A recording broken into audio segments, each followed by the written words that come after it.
So it's the morning of the fair. Bright and early, about 7:30, give or take. And we're gonna pick up with the three of you. You left early before Jedediah got up, Tommy, to meet Sauce and Conrad to talk shop in it's your garage right now because you have the key, but Bruce's. Because Bruce and the only other person who worked for Bruce are currently indisposed. Yeah, that's the word. Yeah, that's the word.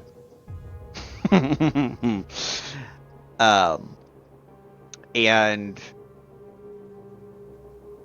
so you go in and get some stuff set up. You put your bike on the lift and lift it up so it's at your waist height, so you can actually just work on some shit.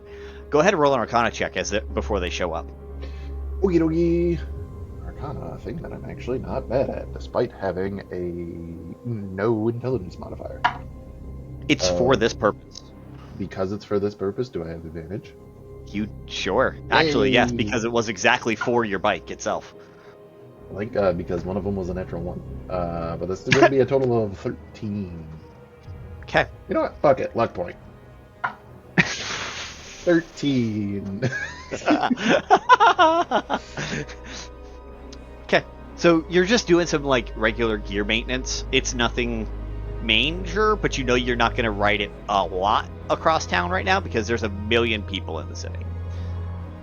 In fact, you passed a couple thousand that were in the slums headed up into the market district where the majority of the stuff is going. And the only thing that is different and new that you passed on the way is there was a nightclub. A 4-story nightclub was put in. And there's a couple penthouse apartments and stuff like that above that. But it's roughly where Lemon's house used to be. Where Lemon used to go for his apartment. And you know that was getting bulldozed a couple weeks ago.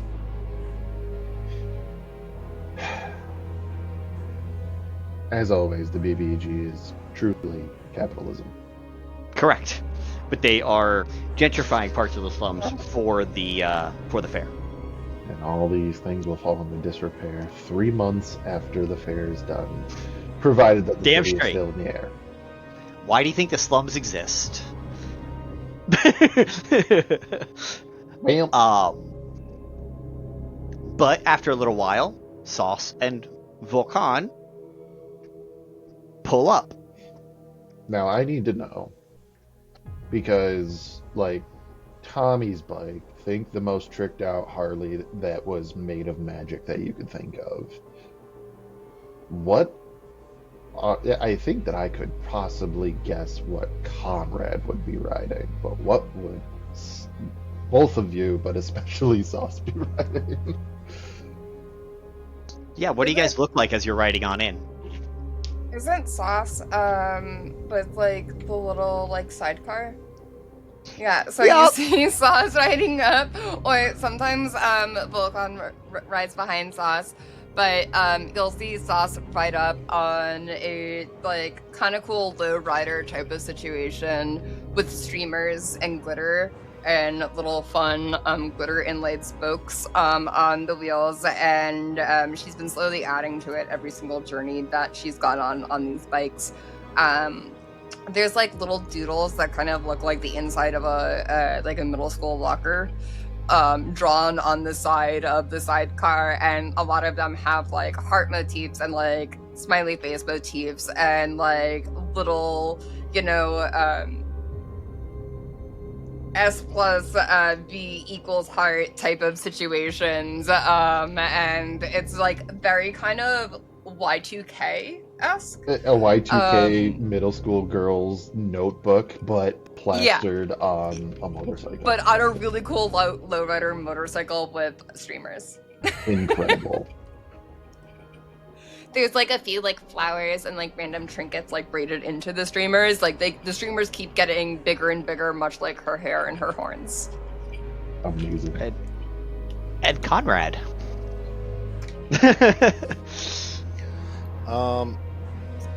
I'll be riding up on the bike that was given to me, but I've made some modifications. It looks more or less.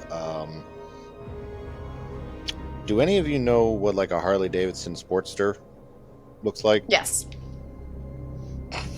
Okay, Sauce does. Hashtag we're not sponsored by Harley. No. Sorry. No. Yet. Yet. Okay, have you guys seen Grease 2? Yes. Closer, it's close to the bike that he's rebuilding. So more, close to a Sportster type. But it looks, since I've had time to, tinker with it and mess with it, it's almost like the engine is alive. And I'm not taking this out of lore because I just learned about this the other day because I had already thought about this prior. But you guys have heard of the Infernal Engine, right?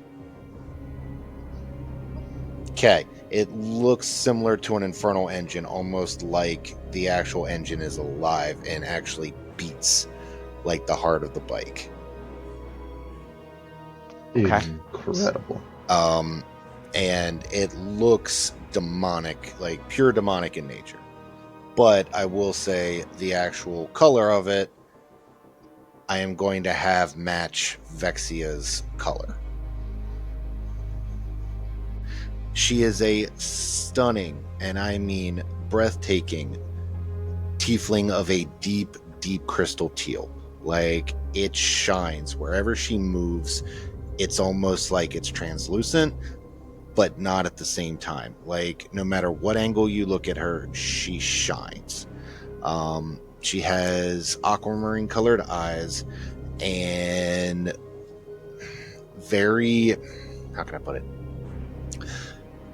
Tieflings are usually, have like the points and, those things for being either spiky or the horns, etc. But everything about her is, I don't want to say rounded, but rounded. So it's not like flary. Yeah, smooth. Smooth is a good word. And yeah, so it's the heart of the bike shines as a deep crystal teal. Hot. And it goes together. No, go. It also goes with, the factor of the armor that I'm wearing that has like, my color for the scales. So it's almost like the fuchsia and the teal that go together.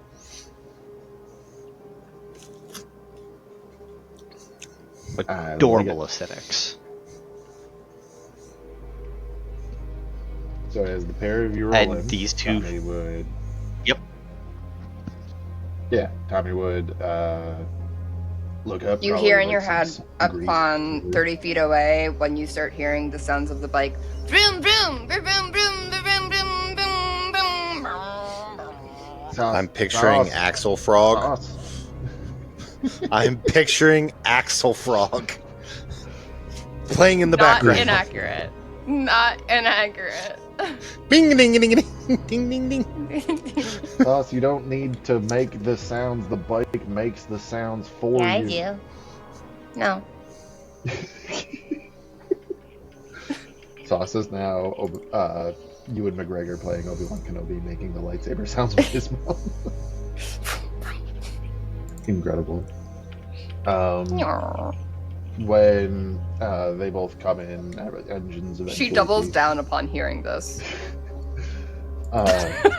When you guys come in and park, Tommy kind of looks over both bikes and everything, kind of nods and looks around and goes, "Well, you guys are just in time. Actually, I was about to get my hands dirty. Well, they're already dirty, but either way, trying to do a couple things with my ride, and I kind of have the run of this shop myself, so, what do you Do you have a guys tiny think? snack fridge? A tiny snack fridge?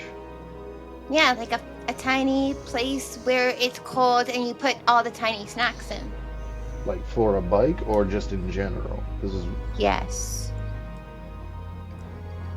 Eric. Does Bruce have a fridge on the premises? He sure can. He can have a full-size fridge in the back if Bear. you need it. He's got a full-size fridge in the back, actually. Oh, well, that's not nearly as good. What, you want a little one?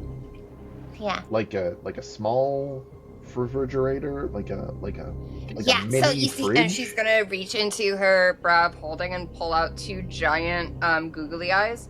You see, I've been looking for like a really good place to put these on. Alright. And the fridge was my first, yeah. But anyway, if you don't have one, I mean, Put them back in.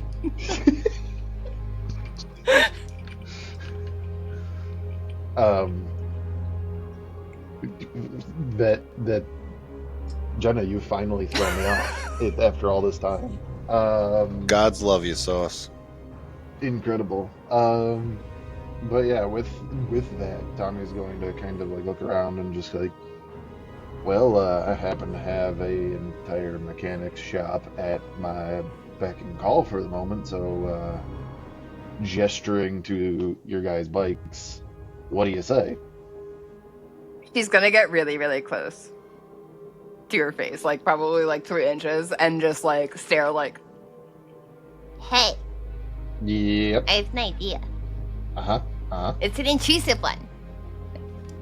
Those are generally the best kind, although usually when Amy gets those, I it's knew I so liked good. you. I sensed something about you, and I was like, wow, this person knows how to chaos. And, you know, I'm really glad that I was right. So, hear me out, right? All right. I can summon elementals. And what if I put one on your bike? and you go like the vroom vroom vroom, vroom, vroom, and like it's like the same noises that you heard in your head upon her riding up to this garage auto body shop, and but like way cooler sounding. Tommy's gonna like actually consider it. Juice is Like, also chiming in and like adding some like high pitched harmonizations and possum screech. Tommy's going to like start trying to consider like, you know, like actually, why not? Eric, is there any basis in previous Tau bikes or any sort of Tau tech about the implementation of elementals in constructs or in Arcanotech at all? Roll a history check with advantage because you're thinking about Arcanotech and you're recalling that. Also, Eric, just as a quick housekeeping note, I imagine Sauce in her downtime like would have had this thought, asked a few elementals after summoning them, Hey, would you be cool with this? Is like this some fuckery you could get behind? type of situation to make sure that like that they We would got be willing consent. rather than just like summoning an elemental And enslaving them into to an a engine. life of bike. That's fair. Because I do not want to spend a second luck point yet, that would be another 13. Can I help him? Okay. No. Yeah, I was Okay. like, how do I help? You Does anybody No, have there's no way for you. guidance? Or Boo! inspiration? Nope. I'm the I'm intelligence quite guy. inspiring. Yeah, but you haven't been to the library here to read their books or gone to any courses on Taolivan technology and the history thereof or anything like that. That's why Tommy got the role. But my mans has built an alien gun canonically, as far No. as Tommy is concerned. As far as Tommy knows. I have helped build the new generator. Uh-huh. But it's not related. No, but I could That's the problem. put that technology from my brain into his bike. You guys can help with putting it into. However, he's asking about the history. Has it been done? Got it. Yeah. which is why I'm like, neither of you have the framework to offer any kind of an assistance, unfortunately. I could ask some trees. Like a really, really old tree. But Tommy, Like, is there like a 1,000-year-old tree in town? Because otherwise, I don't think she would have this idea. In not Taoliva? that you can tell would be 1,000 years. Any that look Yeah, I like don't think they've- she's had her like tree senses out very much since being in the city. So that is valid. So Tommy, here's what you do know. Uh-huh. You know it was based on what Amy told you recently. It was apparently done and attempted way back when, but they were all destroyed except for the one they couldn't destroy. And the one they couldn't destroy, you have in your possession. Oh. But what it is, you don't know the details of what is in this thing. You just know it was a soul of a something. Do I have the thing? You do have the thing. You brought I it with you. would That's what you like were doing here. Do something that we talked about in my last recording that I have not done at all since this campaign has begun. Tommy would like to use Divine Sense. Ooh. You've I like this never wise used Tommy voice.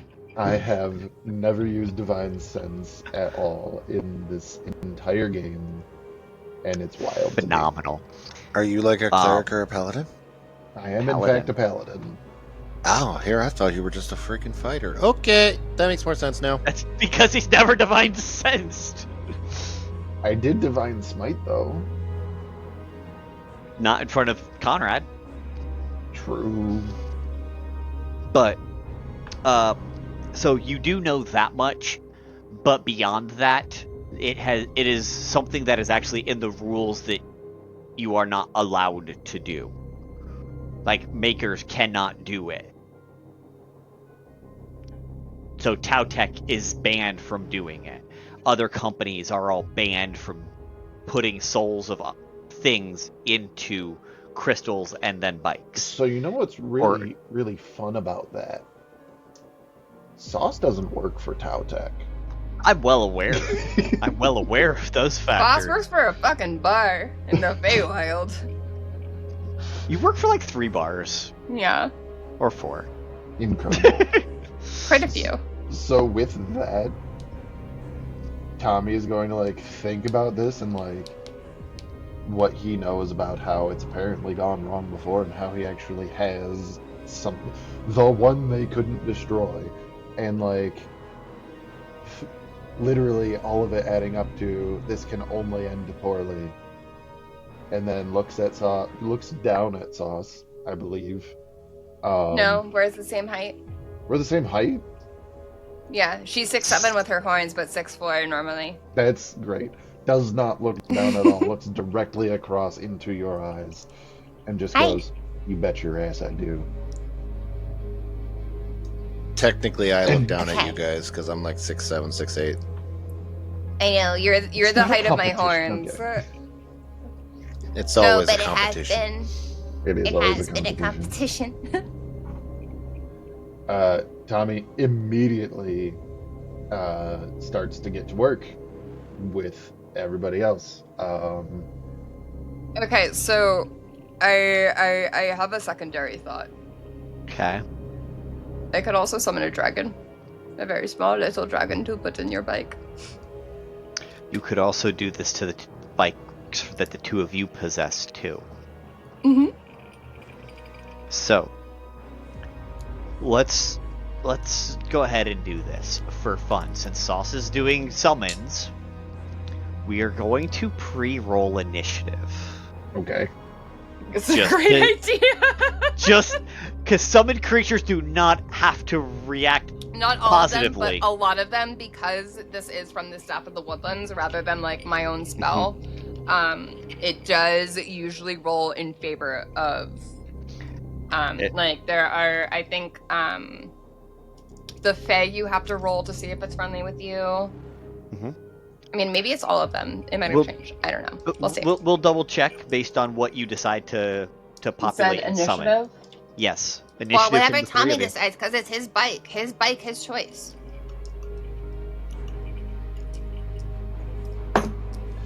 Well, before I Not the figure best. out... 12. Oh, we're doing initiative now. Okay. Yes. Hey-ya. Oh. 14. Eric, how important would you say initiative is right now? I don't know. It either Actually. is or isn't. It either is or isn't. Like, we don't know yet. I'm doing it as a precaution. Well, then we're gonna stick with that 12. Okay. I'm gonna do. You're technically gonna go. You and Sauce can go in whatever order. Really and truly, because both of you got a 12. Okay. Ladies first. Our first turn is developing a new friendship handshake. No. First up is gonna be Conrad, but because we're not in an actual orders sequence, it's not gonna matter until something is summoned that could be potentially dangerous. So I'm gonna start with Tommy for the moment because narratively, Tommy, you have the one orb that you could just plug in and do a plug and play. So if you Meanwhile, wanted... I imagine Sauce is giving all of the options during this, so if you want to give your choice on your turn, and then Sauce can follow with the spell casting of your choice, that might make sense. Mm-hmm. Okay, well then, if that is the case, then before I make a decision, Tommy would like to be as informed as he can be about what he was given by Amy. Okay. It is a legendary item Yeah. that is an augment to your bike. Uh-huh. She did not know much about it because she just kind of stole it from the Black Library and Hot. said, "This looks cool," and stole a bunch of shit for everybody except her. Ever the altruist. Correct. So, But what is it? the I have Divine Sense, which is canonically active for 10 your minutes. Divine Sense. You're right. Divine Sense is Celestial Fiend. And Undead. I've been including Fae Okay. and Undead. I've been including Fae because there's enough Fae elementary that I'm like, let's just add it in. Okay. Because it's some fun fucky shit. First things first. Sauce pings Fae as a motherfucker. The second that I turn Divine Sense on, it's like I get flashbang. Just, Yes, correct. You get flashbanged with Sauce. You also see that Conrad is equally as bright in Fiend. Fiend or demonic? Here's the other fun thing that because Tommy is doing this, both of them have a celestial aura outside of their main coloration. But No you idea can what now you're talking set about. both of them have celestial. How a celestial and a fiend are the same entity is a little bit weird to Tommy, I'm sure. But There are gods of all kinds of things. Yin and yang, apparently bish. there's Yin and Fey yang. gods, Fey gods, demon gods, because you know he's the son of Orcus, and that he killed him. Yeah. Fuck that. So yeah, this is interesting. The first time you've used it, you've popped two weird fucking critters. Okay, like, Tommy in his life has used it. I have never used it on camera. Correct. So I'm saying it's you not- as in Matt. Yeah. So, yes. So- Then you look down at your Incredible. orb. Yeah.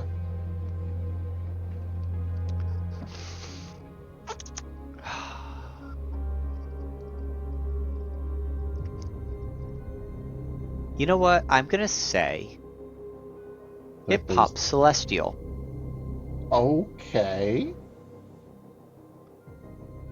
Yeah, you definitely see a celestial aura similar to what you see for both Conrad and Sauce.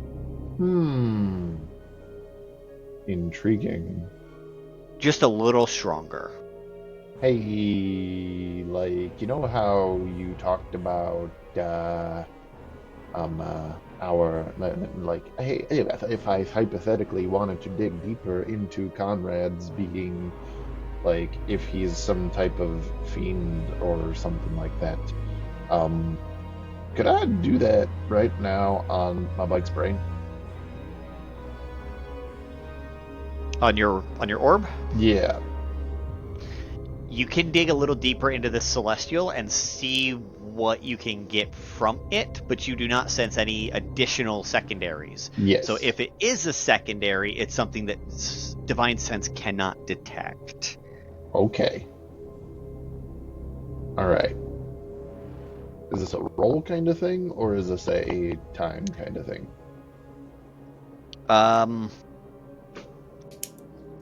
Go ahead and roll a religion check. You're a paladin. I am. You should be not awful at these. Yeah. You know what? Yeah.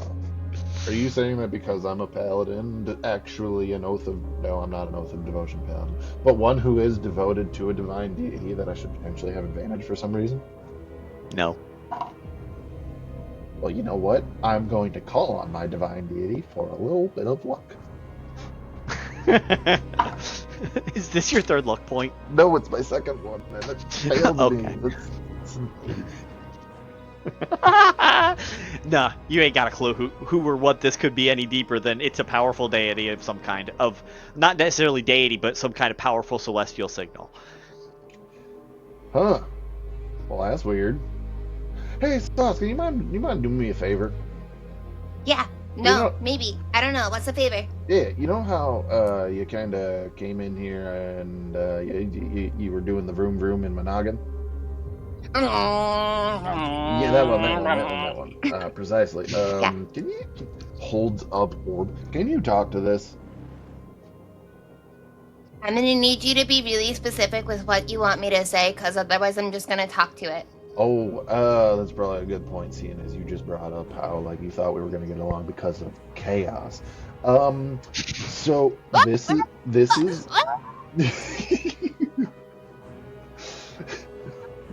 is Mini friendship meltdown.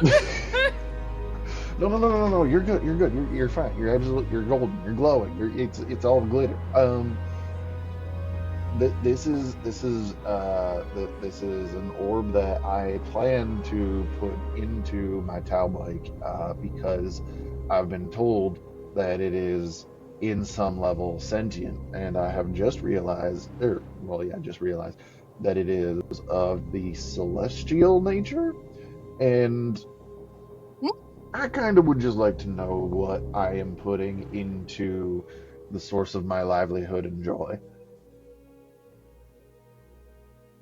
I do speak celestial, so you asked the right weirdo. I imagine she just like circles the orb like a few times, does like some like weird little like hand motions at it, gets like really close to the orb, tries to stare into its little orb soul, and puts like her ear up to it, like rubs it, like knocks it twice, and then you'll see like the gold iris of her eyes just go full sclera as she starts telepathically communicating with the orb. And the first question she asks is, Hey, what's up?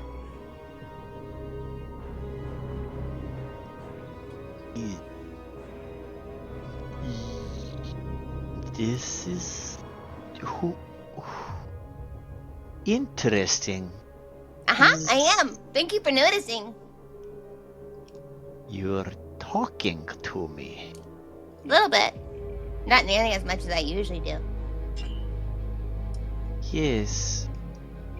It's strange. Nobody has spoken to me in So sorry. That must be really lonely. 600 years. What's your name?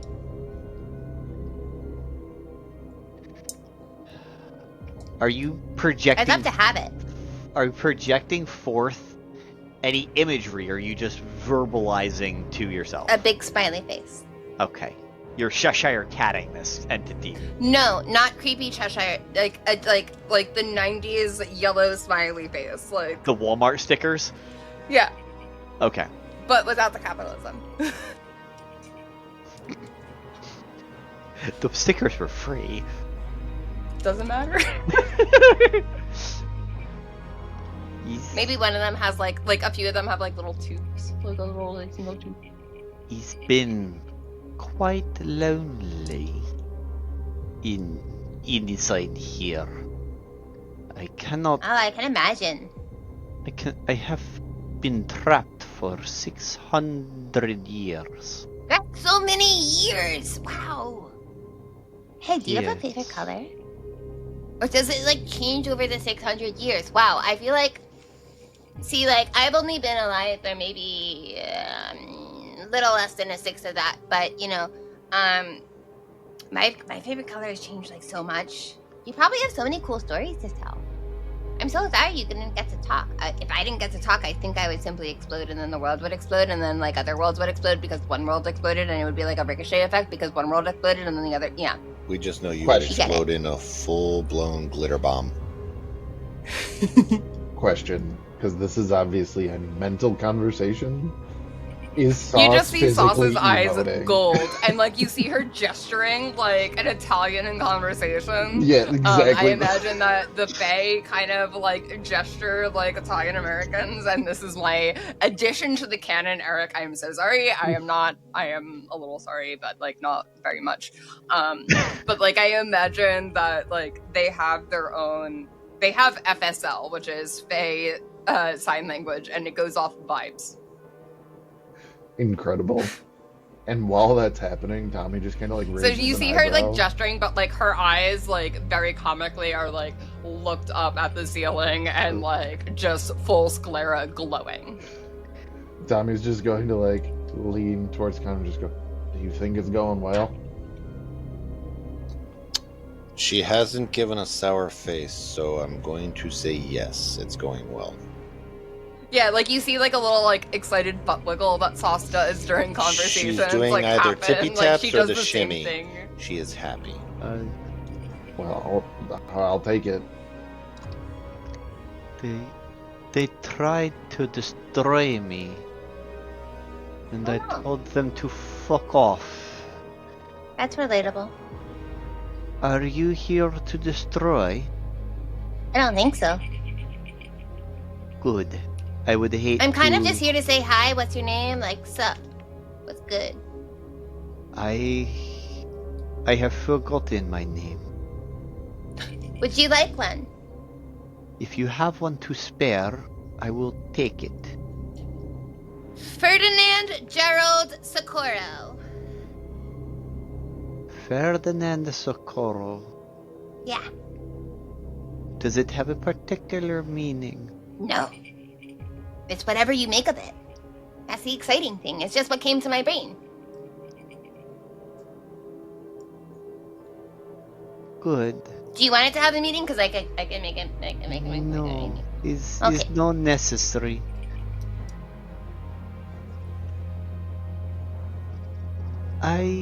You're very It- cryptic. It is You're very acceptable. mysterious. I could simply never be mysterious. I talk way too much. You talk so slow. Why are you talking so slow?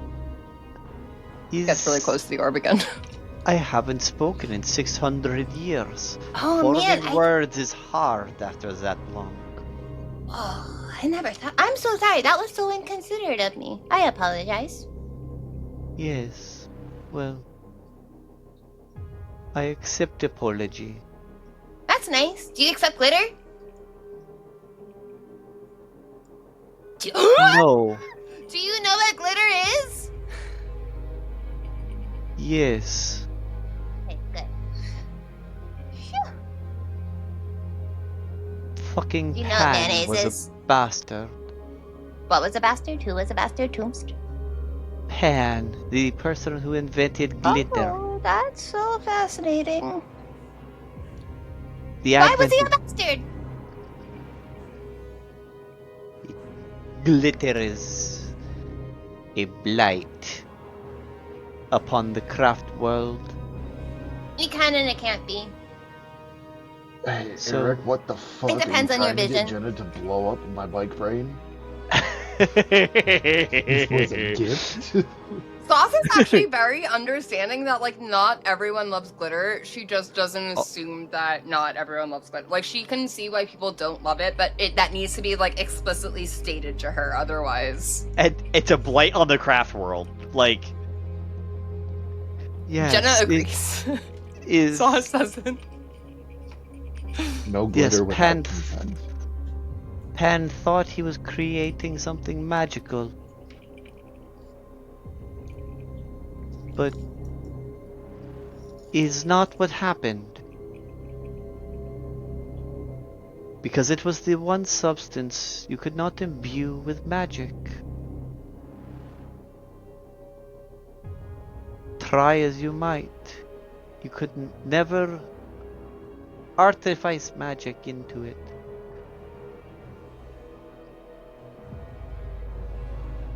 What are you here for? Why did you come talk to me after 600 years? Well, you see, I haven't been alive for 600 years, so it's not like I was waiting that long.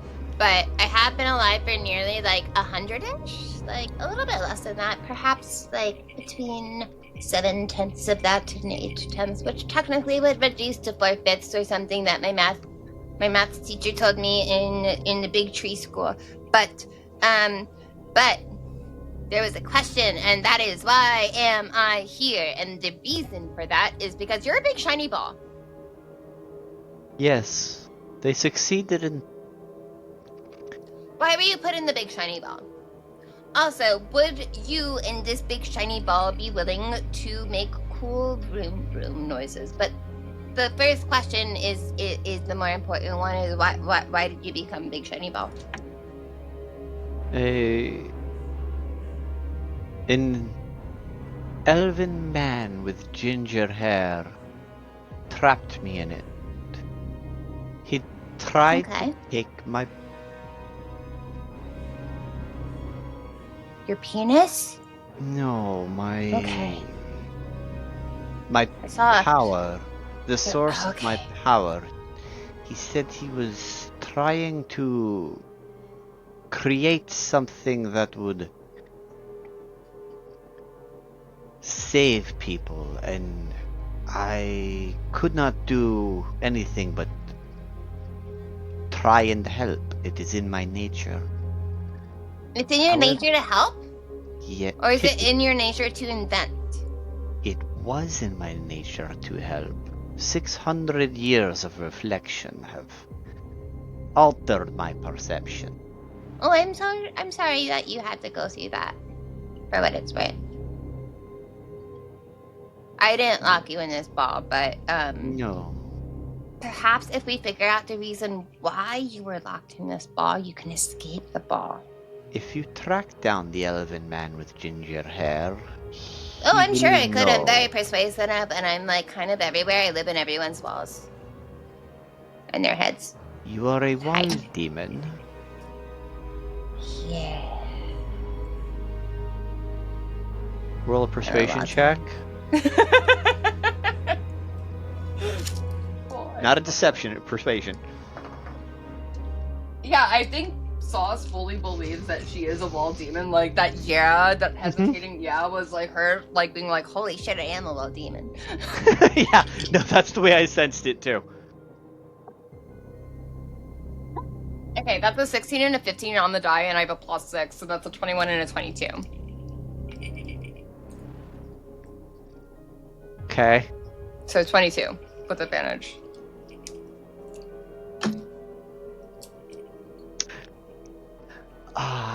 Well, if you are wall demon, then you should understand that I will not cooperate with anything you desire. Well, that's okay. I don't really desire much. And I'd really Demons- rather you don't desire my girlfriend. Demons do not belong on the material plane, and should Okay, be so when you ended. say wall demon, It's not like a technical demon, it's more like a metaphorical demon, like, hello, I live in your walls. So interesting. Yeah, it Demon is. has taken You said on it a was new- interesting. We're coming full circle to the beginning of the conversation. I love that. How do you feel about being in a motorcycle? The demon takes on new meanings then. No, you didn't tell me why you got locked up.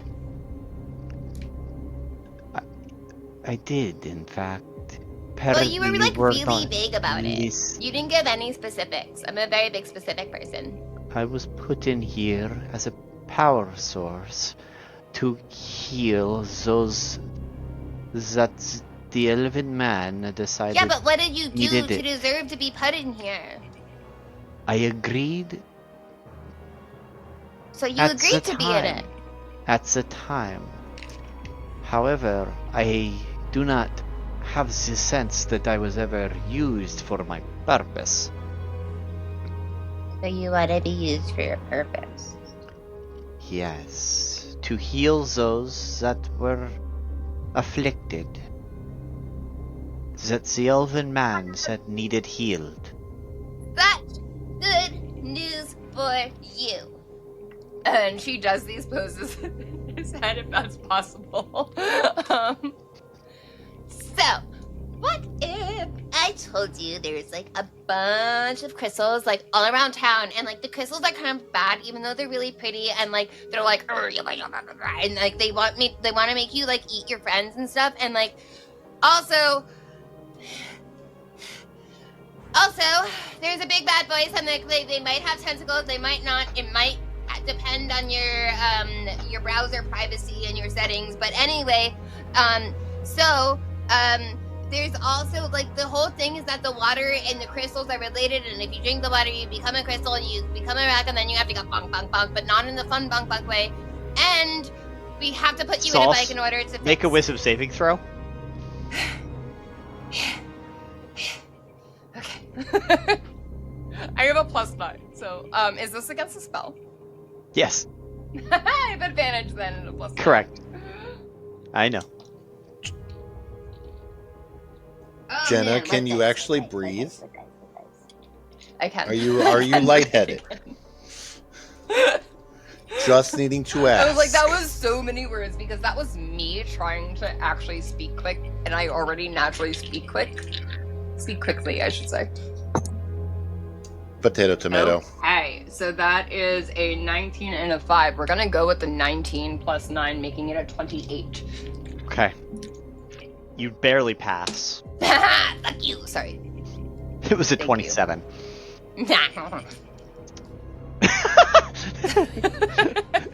So you got to get through all of those words. Scusa? You guys Scusi? on the outside Scusi? see this orb kind of, you know, the slight thrumming of something that is like talking, like when you look at like on the old Windows Media Player when you would have the right setting and it would just whoa, whoa, whoa, whoa, as it was talking and the music was playing. That's the golden light That- from the sclera eyes, yeah. No, on the inside of the crystal. That's the inside of this orb. That's what it was doing. So are they doing it back Ooh. and forth to each other? Like we're watching Her a eyes and conversation? it and the ball, absolutely were. For a second, you see her eyes go entirely bright, and then the orb just.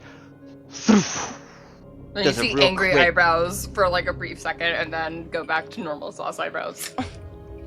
Because the orb casts a spell for a second at Sauce, but it was only within like a 5-foot radius. Like it doesn't have a huge distance on it right now.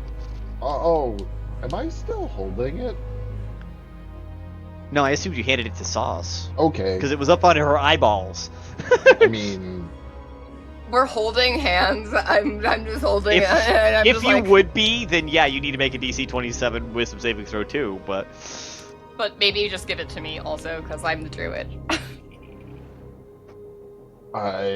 yeah, totally just handing it to the druid in this moment to save my own skin. it's fine, perfect. It basically you're just saying I never was holding it. It was always just Sauce holding it. These are not the orbs and hands you're looking for. Correct. I'm So what are the holding two of you different orbs. talking about as this whole conversation is visualized? I think that a lot of it is just like Tommy asking Conrad to interpret what's happening because he's very nervous about the whole thing. What is Conrad's interpretation of Sauce eyeballs and hands doing I Italian imagine- things? I imagine, and correct me if I'm wrong, Eric, that the Chaosities have like kind of a mental link open. I do not think you guys had telepathic hub or anything of I the imagine similar. Sauce would have snuck it into her friendship bracelets or anything that Okay. she has given all of the group, like the random gifts or whatever. I'm gonna have you roll So an maybe Arcana he check. gets bits and pieces of the conversation without Yeah. having. That'll work. You're old, like the magic is because of what you're talking to. A lot of it's being drowned out, but you can hear a bunch of what Sauce is saying. You can't hear the entity inside so much because Sauce they're has speaking learned very how softly. to basically interview a question, which is like, yes, the best time that I had was where she restates the question in the answer or anything, so that Tommy can get, or that Conrad can get all of Conrad and Tommy can get all of A the sense. insight. Okay. Unfortunately, it's still in Sauce speak, so. Have fun with dissecting that. But Conrad, go ahead and explain to Tommy roughly what you think you would understand from that conversation. So it's going well. Yeah. I'm going to sit here and say the being was put in here as a power source to help heal people. He doesn't Heal like people? he doesn't like her dad. Oh, And hates demons, so I'm fucked. And so yeah, that's about the gist of it. what do you mean heal people? He said they were stuck in this ball to help people that an elven dude dictated to heal. His Majesty Lord DM, Yes. did the founder appear to Tommy and friends and the Fate Makers as a ginger elf? I don't think so. Or no, it was blonde. The one you saw was blonde Damn. because he was taking up the appearance of Father Valen. Damn. Foiled again. Anyway,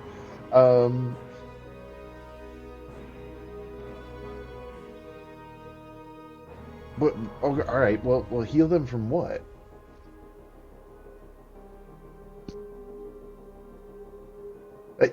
Didn't say. Starts like whispering, hoping that Sauce can still hear. Like, ask what he was supposed to heal people from. Sauce. That's good D- stuff. It was ask, stuff. Ask what I guess I could get a clarification on the stuff. Tommy can't hear you, so he's just gonna keep repeating the question, hoping you hear him. Sauce keeps repeating her answer louder and louder, unfortunately only audible by... Wait, why can't you hear it? Are you not infiltrated mind-wise? Because she would be messaging this to you as well. It's your telepathy, homie. You tell me if I'm Oh invited yeah, to no, the group she's doing it call. to... Yeah, she's doing it to both of you. Okay. Okay. Okay. Well, then I guess he does. Maybe for that first time she forgot. She's like, oh, fuck, I'm sorry, fuck, sorry, Tommy, I forgot to add you to the group chat. Okay, you're added. Oh, it's just a visual image of Tommy stepping up into the camera and going, "Hello there." Ah. An orc. Uh huh. And who might you be? My name, apparently, is Ferdinand Gerald Secoro. And what is your name? You just hear the jingling of Sauce's bell on her horn. It's just like violently nodding, even in telepathy speak. Well, Ferdinand, nice to meet you. You can call me Tommy. Yes, Tommy. That is a good name. I thought so too. It rolls off the tongue a lot better than Toh'mak. Yes, well. Since I just received a name, I shall not take yours. Oh, you can. Alrighty, I guess you can do that. No. I did not give it to you. But you did. No, Yeah, you you asked did. what my name Be was. careful. Yeah. Also true. He does raise a good point. You didn't ask if you could have it. Ah, And that's rude to just take without asking. Consent is key. yes, but all things need But names. trickery is too. Do they? So I always need a list, and I You're shall a use weird little Tommy guy, aren't later. you? What? Yes. Well, no, wait, hang on. No, just stay on task. What do you need a list for? Yeah, wait, what's this part? Everything needs a name, and I will eventually need to use this name for something. What do you need names for? You're gonna hear in your head, Matt, or Tommy, I think he might want power. Oh. and Eric, if I need to do a save against orb creature entity hearing that, I will gladly do so. No, I will, but that will end the conversation because you're disconnecting. If you disconnect from that. Oh shit, okay, so there's not a group chat and side chats. Okay, So you guys disconnect from the creature as they go. Speaking with a new face is Hi, we'll be right always back. fun. As his Tommy, because you are there looking at this, you chose to reveal your face. You see the entity, which was a very androgynous, generic-looking, not angelic again. figure. Oh, angelic, okay. Just their face and skin tone takes on yours. Right now. Easy. You know, they say that imitation is the best form of flattery, but I kind of have a good aesthetic going here, and it's kind of mine. And that's what you're saying as Sauce removes, disconnects the chat. if that's related to Sauce, I think Sauce would like to try to remove that form from the entity's mind. Oh, you're gonna try and... Okay. But only if that's revealed to Sauce if Yeah. Tommy says that. Yeah, because it's So- kind of like a Zoom meeting, right? Where you didn't hit leave chat for everybody, but you left the chat. Exactly. Conrad never revealed his camera. Sauce used an emoji, and Tommy was like, "And my Exactly. face." I came in with a Obi-Wan Kenobi gif. What do you mean? You said my face just enters camera. Well, yeah, I couldn't actually make Obi-Wan Kenobi canon in this. That would be preposterous Not with after that K-pop.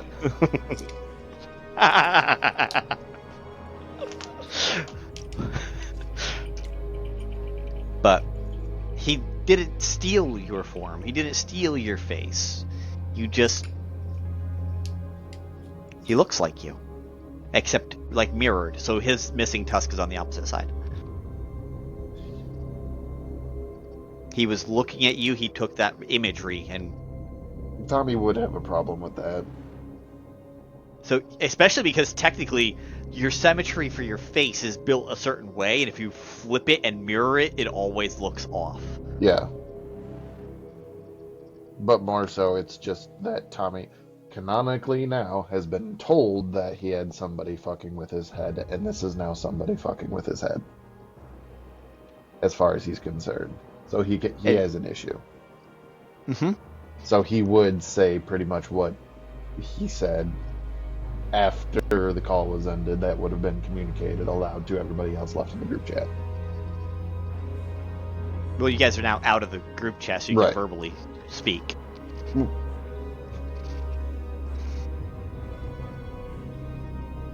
All right, we'll I don't pivot know it if this we way should, then. though. Maybe not in front of the orb. I put a blanket over it.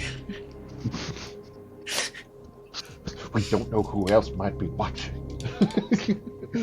Yeah. And Tommy's just gonna like kind of shake his head, look at the both of you, and just go, "Why did it look like me? We still did. You named it? What do you mean? What? Never. All right, I'm a little concerned that all of a sudden it's starting to look like me, but I'm just like, No, but you're There was not a still- ball. I'm not a what? You're not a ball. No, in there you were looking.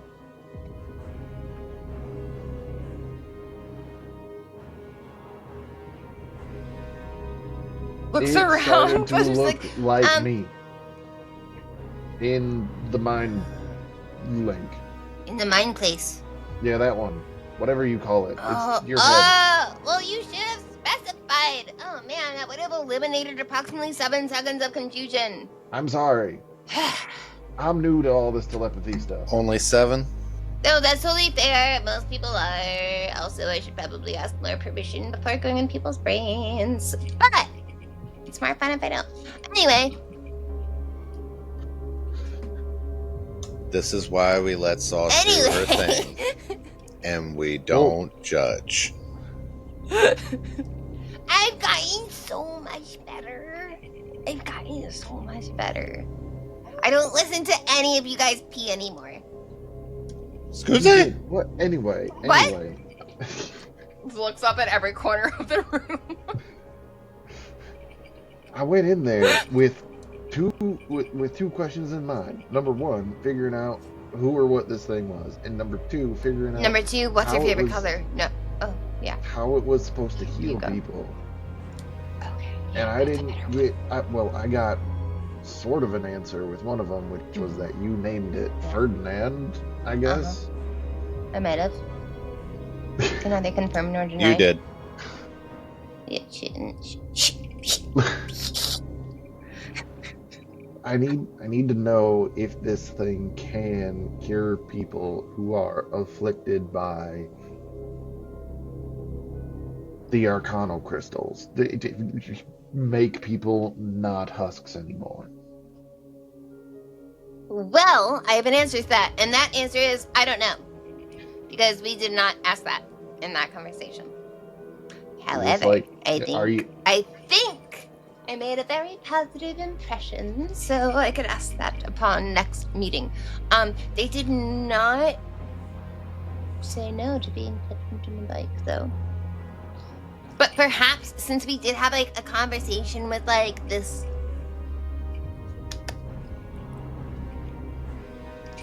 Yeah. Just vague hand gestures all around. Perhaps somehow his we sometimes go with it's my working. original idea of like summoning the elemental here, right?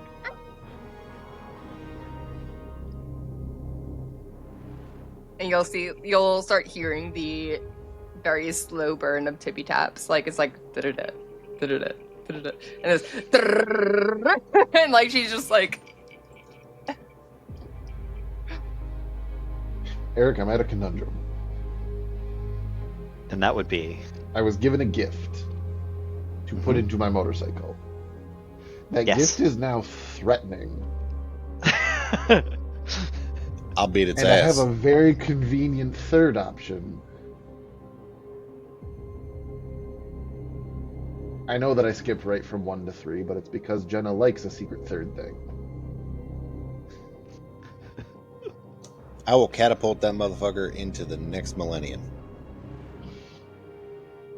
So My Pan- girlfriend can, Oh my god, I was about to say my girlfriend can fist him into a different universe as my horns fall off. Sounds like what she already did to you. Yo. Anyway, He.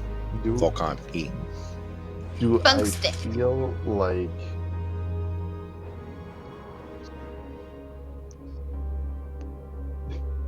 I don't want to just ask you if installing this thing into the bike is a good or bad idea, because that is just. Why don't you asking ask for to do a bad vibe knowledge. check? So I'm actually going to do this. All three of you get an insight check because all three of you were paying attention to different parts of the conversation. Okay. You guys will get different vibes based on your different roles, and that I way vibe the with this vibe. conversation can continue. I'm using my last luck point. Okay? I'm using my big sparkly die, my sauce Okay. die, that I bought when I was dressed up at Sauce. Hey, Tommy. At PAX. Tommy, how bad was your luck point reroll? It was 2 points Oh, better fuck yeah. than a 5. Fuck yeah! Let's go! Oh. Would it help if it gets, balanced out by a nat 20? You got a nat 20 sauce? I did get a nat 20, thank you so much for asking, and that's a plus Okay. 5, making it a 25. And Conrad, what did you get? I got a nat 20. Plus, Making it a plus 0. So 20. Nat 20. a 20, a 25, and a Tommy. Tommy. What was Tommy's total? 7. 7. I have Okay. no insight bonus. Are you Well, are 20, your 25, luck and points tonight 7. just rolling the same thing you rolled already, basically? No, either worse Okay. or just a little better.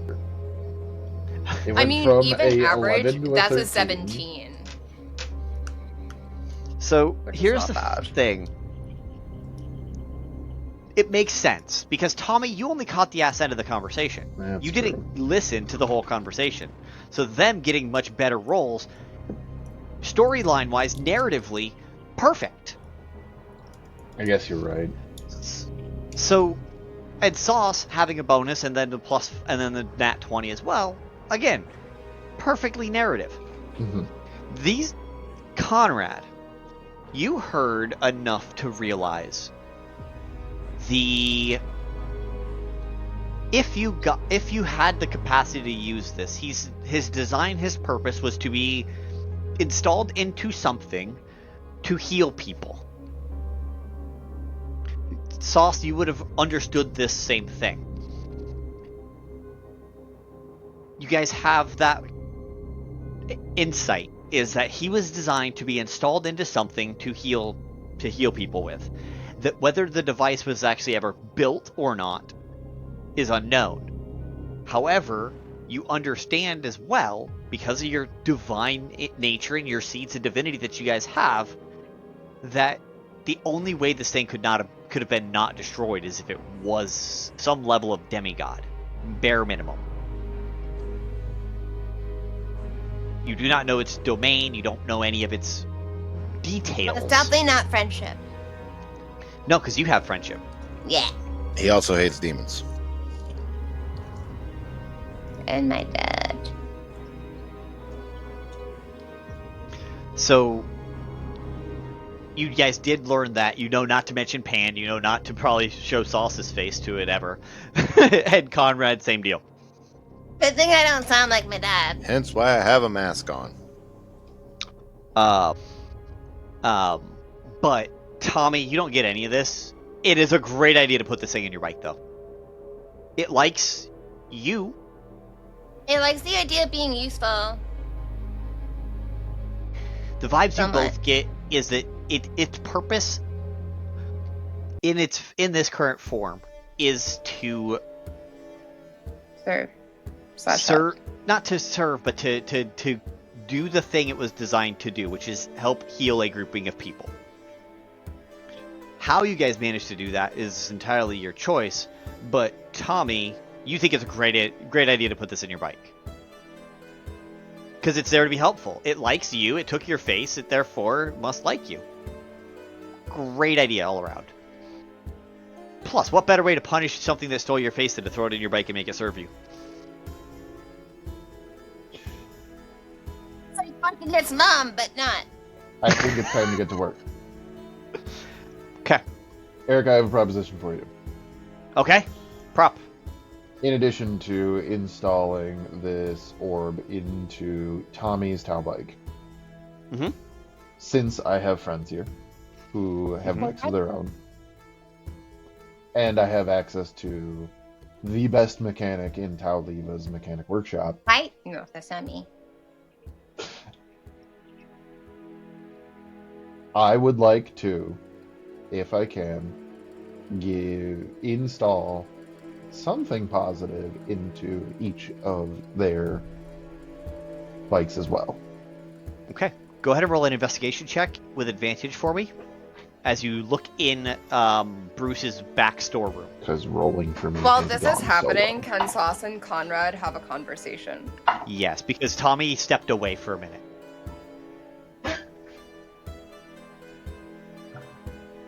Maethorian and Morwen, you guys are at a nice little bakery this morning. It is the morning of the beginning of the fair, and the first stop is breakfast because you gotta eat. It's the beginning of the day, and Morwen, since you guys have gotten here and begun tracking the influx of people, you know it definitely counts over 1 million. The city normally holds right around 100,000. It's 10 times that today. You start to see as some of the games and stuff open up from where you're sitting. And roll perception check for me, both of you. More when you get advantage. Good, because that first roll was a 3. Much better. A 15 for a 21. 21. And Maethorian? I gotta remember what I add to my perception real quick. Sorry. 21 also. Nice. I rolled an 18. Fantastic. My little With plus 3. 221s. I love it. All right. So with your 221s, Maethorian, you're seeing the threat assessment, right? You see that no one here seems armed. No one is carrying around blades. They're carrying around big fat pocketbooks and checks and money. In fact, the bank, Sasha's Savings and Loan, is right off to the right hand side. You guys are sitting in Sasha's square, and across from you is Sasha's Stitchery, where you know they make where Morwen you know they make extraordinary dresses and outfits and clothes of all kinds. For the fair, they are offering a free magical enchantment with every dress that you purchase. But you have your own. You already have your dress. It's already on its way. You have a clothier at home that you got one special ordered. You, Morwen, are looking for, well, anyone that you may deem as a threat, or that you may deem as a person of interest. And you see, and you swear to the gods, it looks like a Lothan. A ginger elf with the hat and everything, sitting at a little two-top table with a gruffer looking gentleman who has very feral-like features. And they're just sitting there enjoying a cup of coffee and some croissants as they people watch like you guys are. What's the conversation like between Morwen and Maethorian right now? I think that before I spotted Elothan and his companion, we were probably going over what we are hoping to find here. He will help me be my eyes so that we can find these things quicker, because there are so many people here and there are much more important things to be doing, and I need to get this done as quickly as we can. But then, spotting a Lothan and his companion,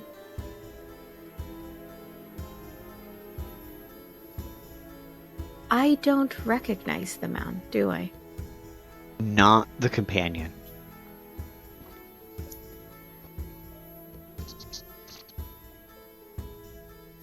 Maethorian, look over there and take a quick mental picture of the man for me. Maethorian does.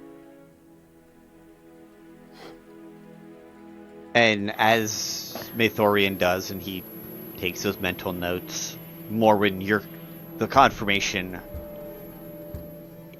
you needed occurs as a Lothan turns to his left, flags down the waiter, and you see a ruby eye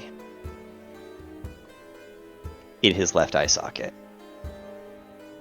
You know without a doubt that is a Lothan. No ifs, ands, buts, or maybes. As another round of coffee comes over for him.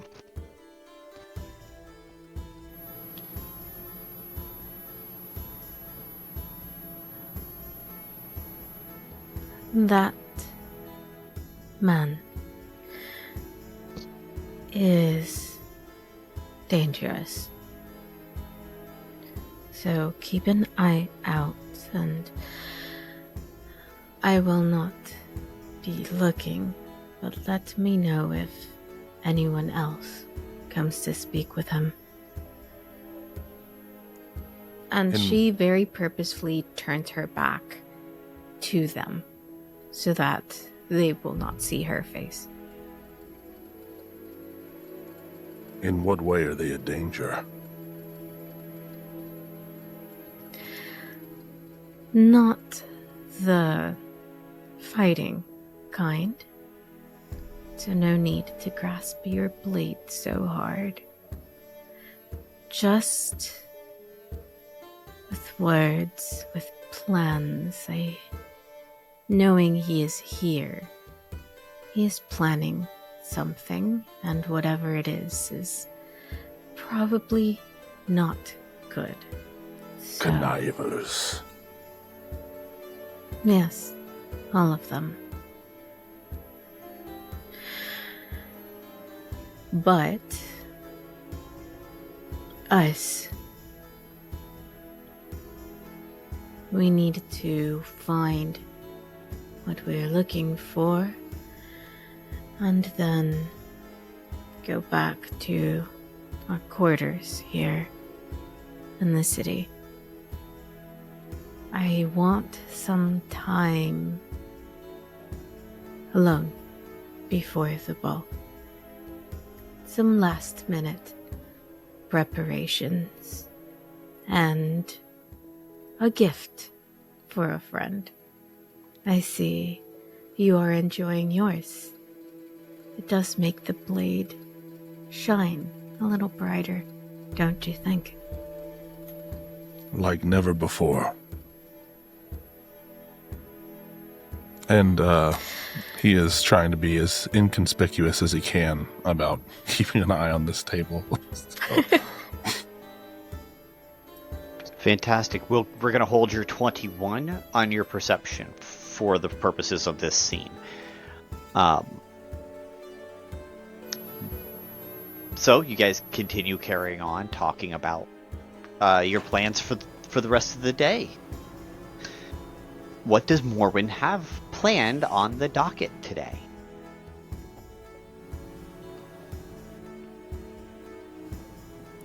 So, Today, we are looking for a couple of different things.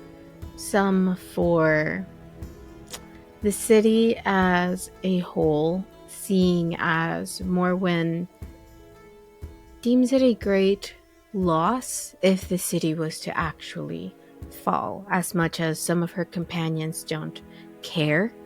Either way, she knows that there is a lot of knowledge and information and things here that are better left alive and thriving. And so, to that end, she has been playing around with ways to at least slow down the fall, so that Verdith's tree will have an easier time of catching and cushioning it to the ground. So we will be looking around for things to amplify magics, such as like a mass featherfall or something like that. And she will need time then to put it all together. And so the faster we do this, the more likely it is that it will work, right? Because we'll have more time to set it up.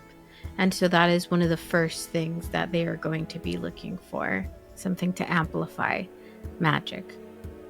She has also been looking into the protection of her own people, with some of the Raven Court members either dead or leaving.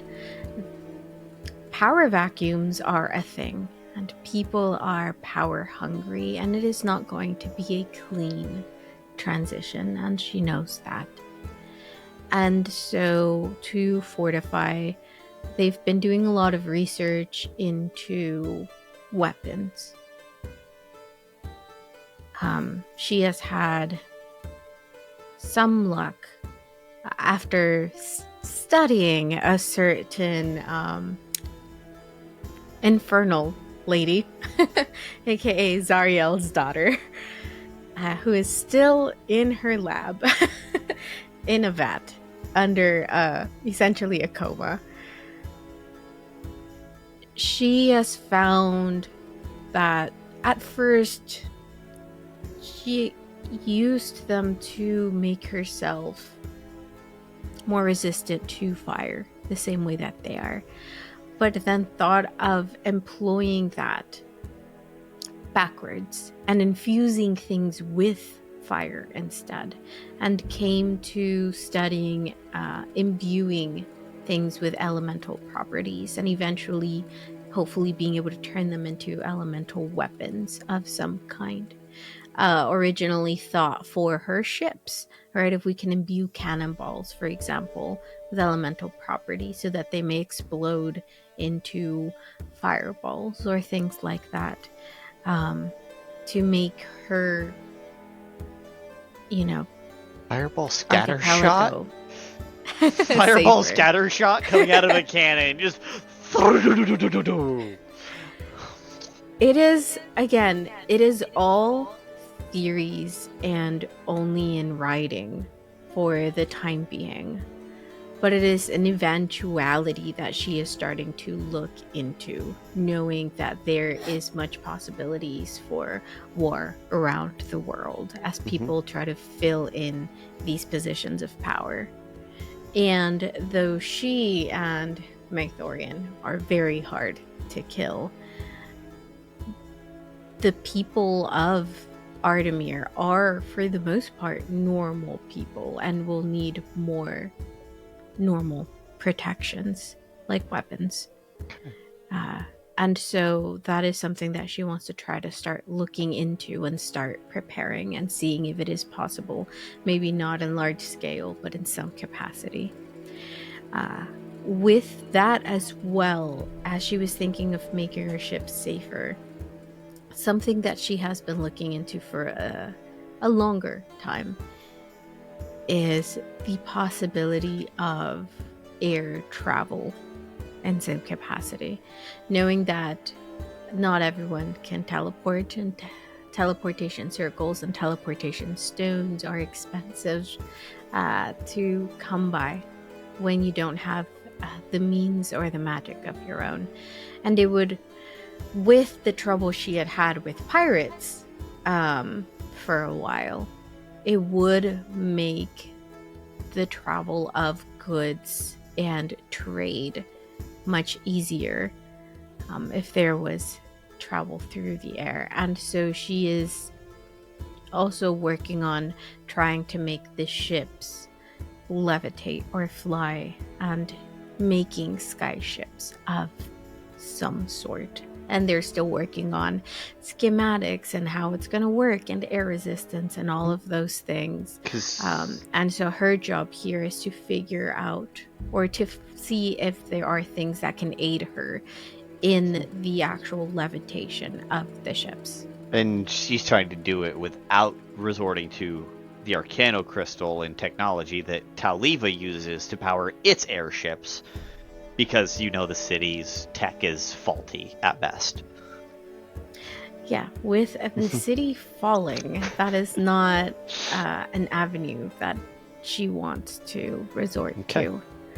Knowing that the crystals themselves can't be re-imbued with magic, because we don't really know what the magic in those crystals is to begin with, and it is not the safest.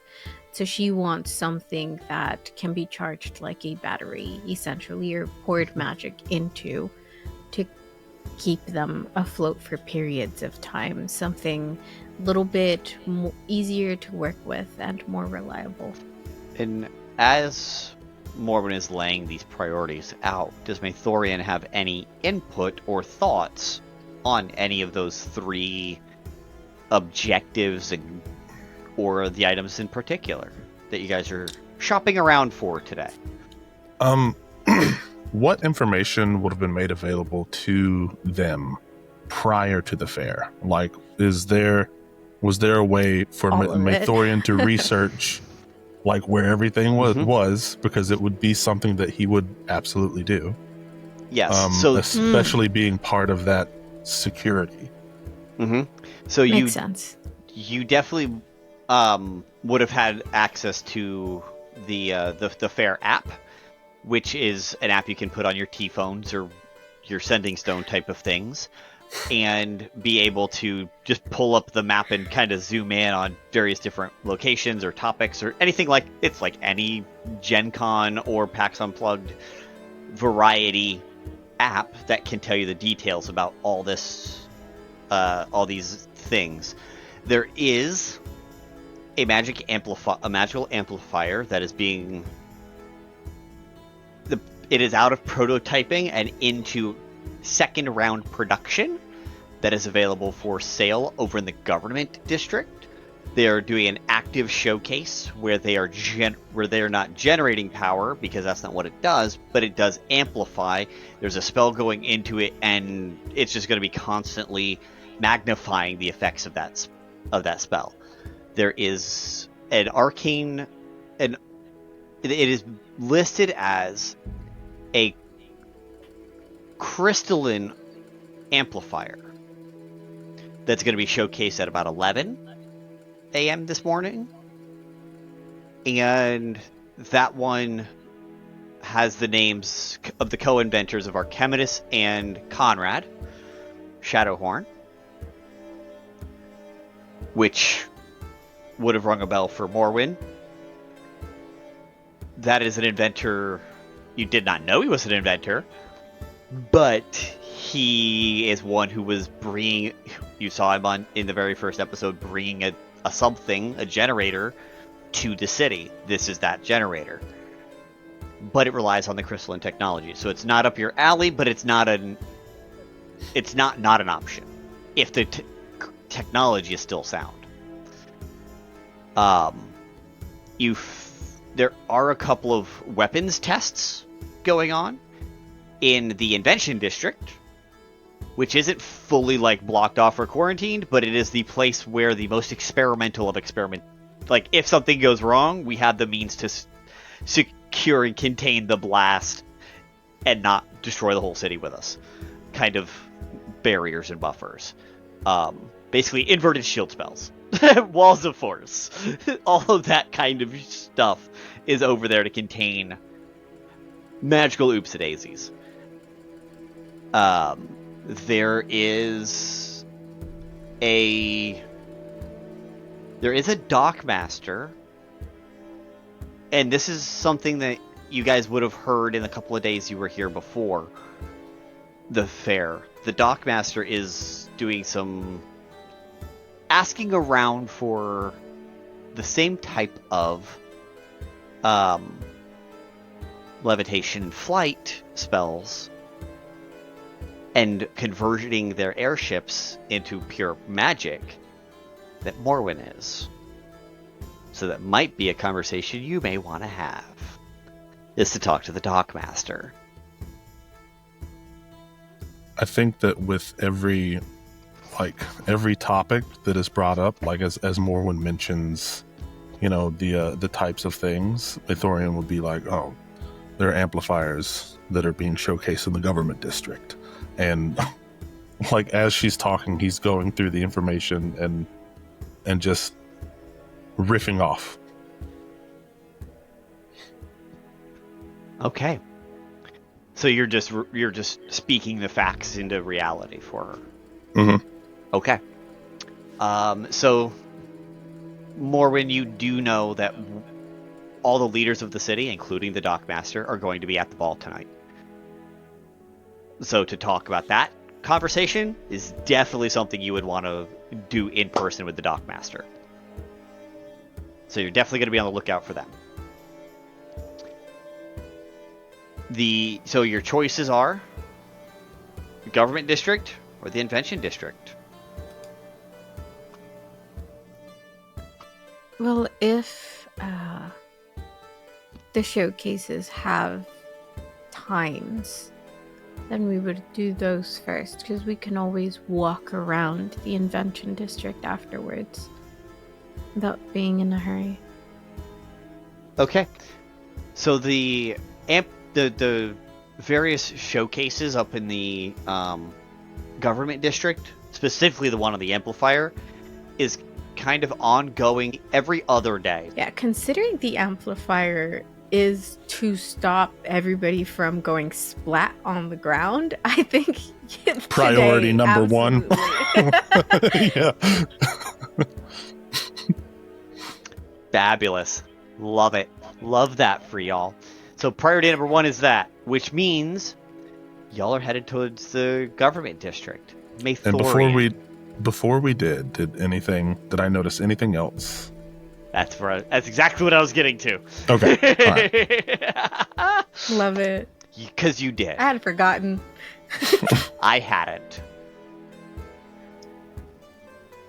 Lupine and Elothan. You guys met up for a quick breakfast. Whether it was just passing by you passed each other grabbing a bite of coffee or whatever, and you sat down to have a conversation about the plan for this week of the fair. Because the fair is a 7-day event. You are at just a little two-top outside a little cafe in what's known in the city as Sasha's Square. The big keynote thing here about the square is there's a fountain right in the middle with a statue of four of the four founding members of the city of Taoliva. However, you guys know there was one more who is not pictured and is never pictured, and is talking to both of you at this exact time. Good morning. How are you both doing?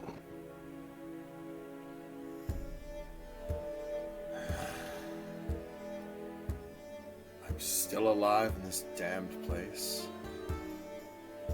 So I think I'm doing well enough. Nice to see that you're finally getting some results, though. But are they the results that we've talked about? Oh, we'll get to that in a second. Pleasantries first, between us.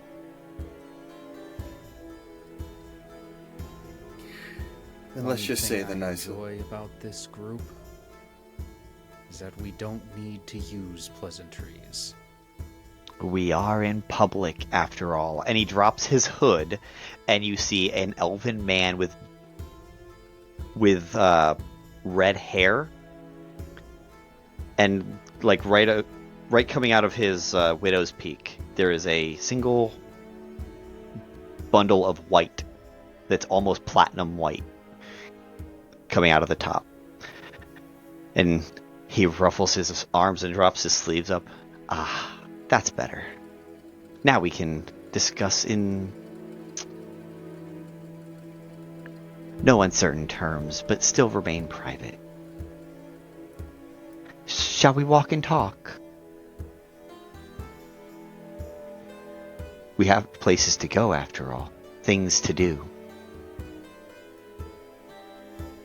Lupine at that point was eating a blueberry muffin and finishing a cup of tea. He's going to finish the cup of tea and, with about half the muffin left, pick it up, dust the crumbs off of what he happens to be wearing. It's a little nicer than what he usually wears. It's almost full black suit with silver stars kind of all over it, and then a purple tie with a gold claw at the top of it. And as he's brushing the crumbs off, he says, "Yes, let's get moving."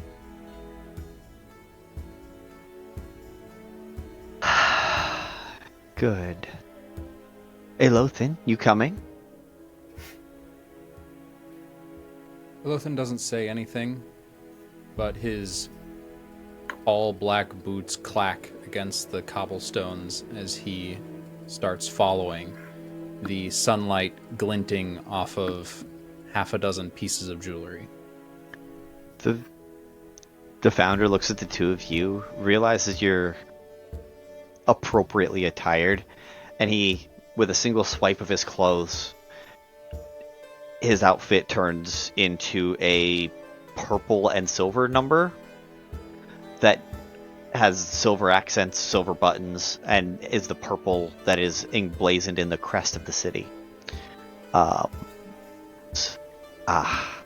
Normal clothes. That dusty old thing was getting a lot of use, though. In fact, one of you needs to check on Cuerdo. He's changed. In fact, I think he changed last night. Cuerdo is your project. You're the one that introduced him. You were the one to check on him. I am not his father. One of you is.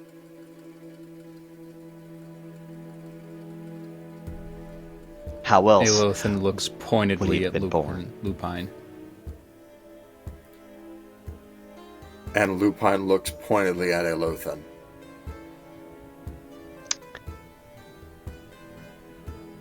I haven't left the sacred grove in over 1,000 years.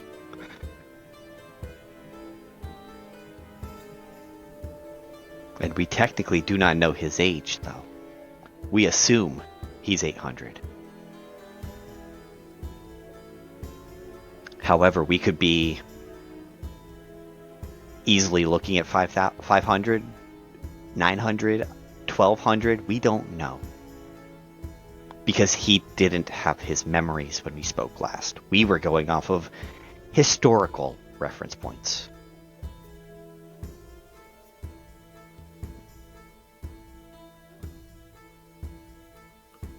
Be that as it may, if Recuerdo becomes a problem, you're the founder. You're the one that brought him to us. You're the one to take care of him. We don't have time for these games. And you know it. Then just keep an eye out and make sure he doesn't do anything to sabotage what we're working towards. We have people to save, after all. It's the only reason I'm here in this damn city. Because unlike you, I care about my people. Yes. I assume you'll be working on informing them this evening? Call will go out. You will know when it answers. Good. And, Elothin, how have you been finding this city? It's been a while since you've been here. Rich in all of my favorite ways. There's not a single spot that you can't get something juicy out of someone. Oh yeah, it is so good. Don't forget, I have many shadow spells you can use.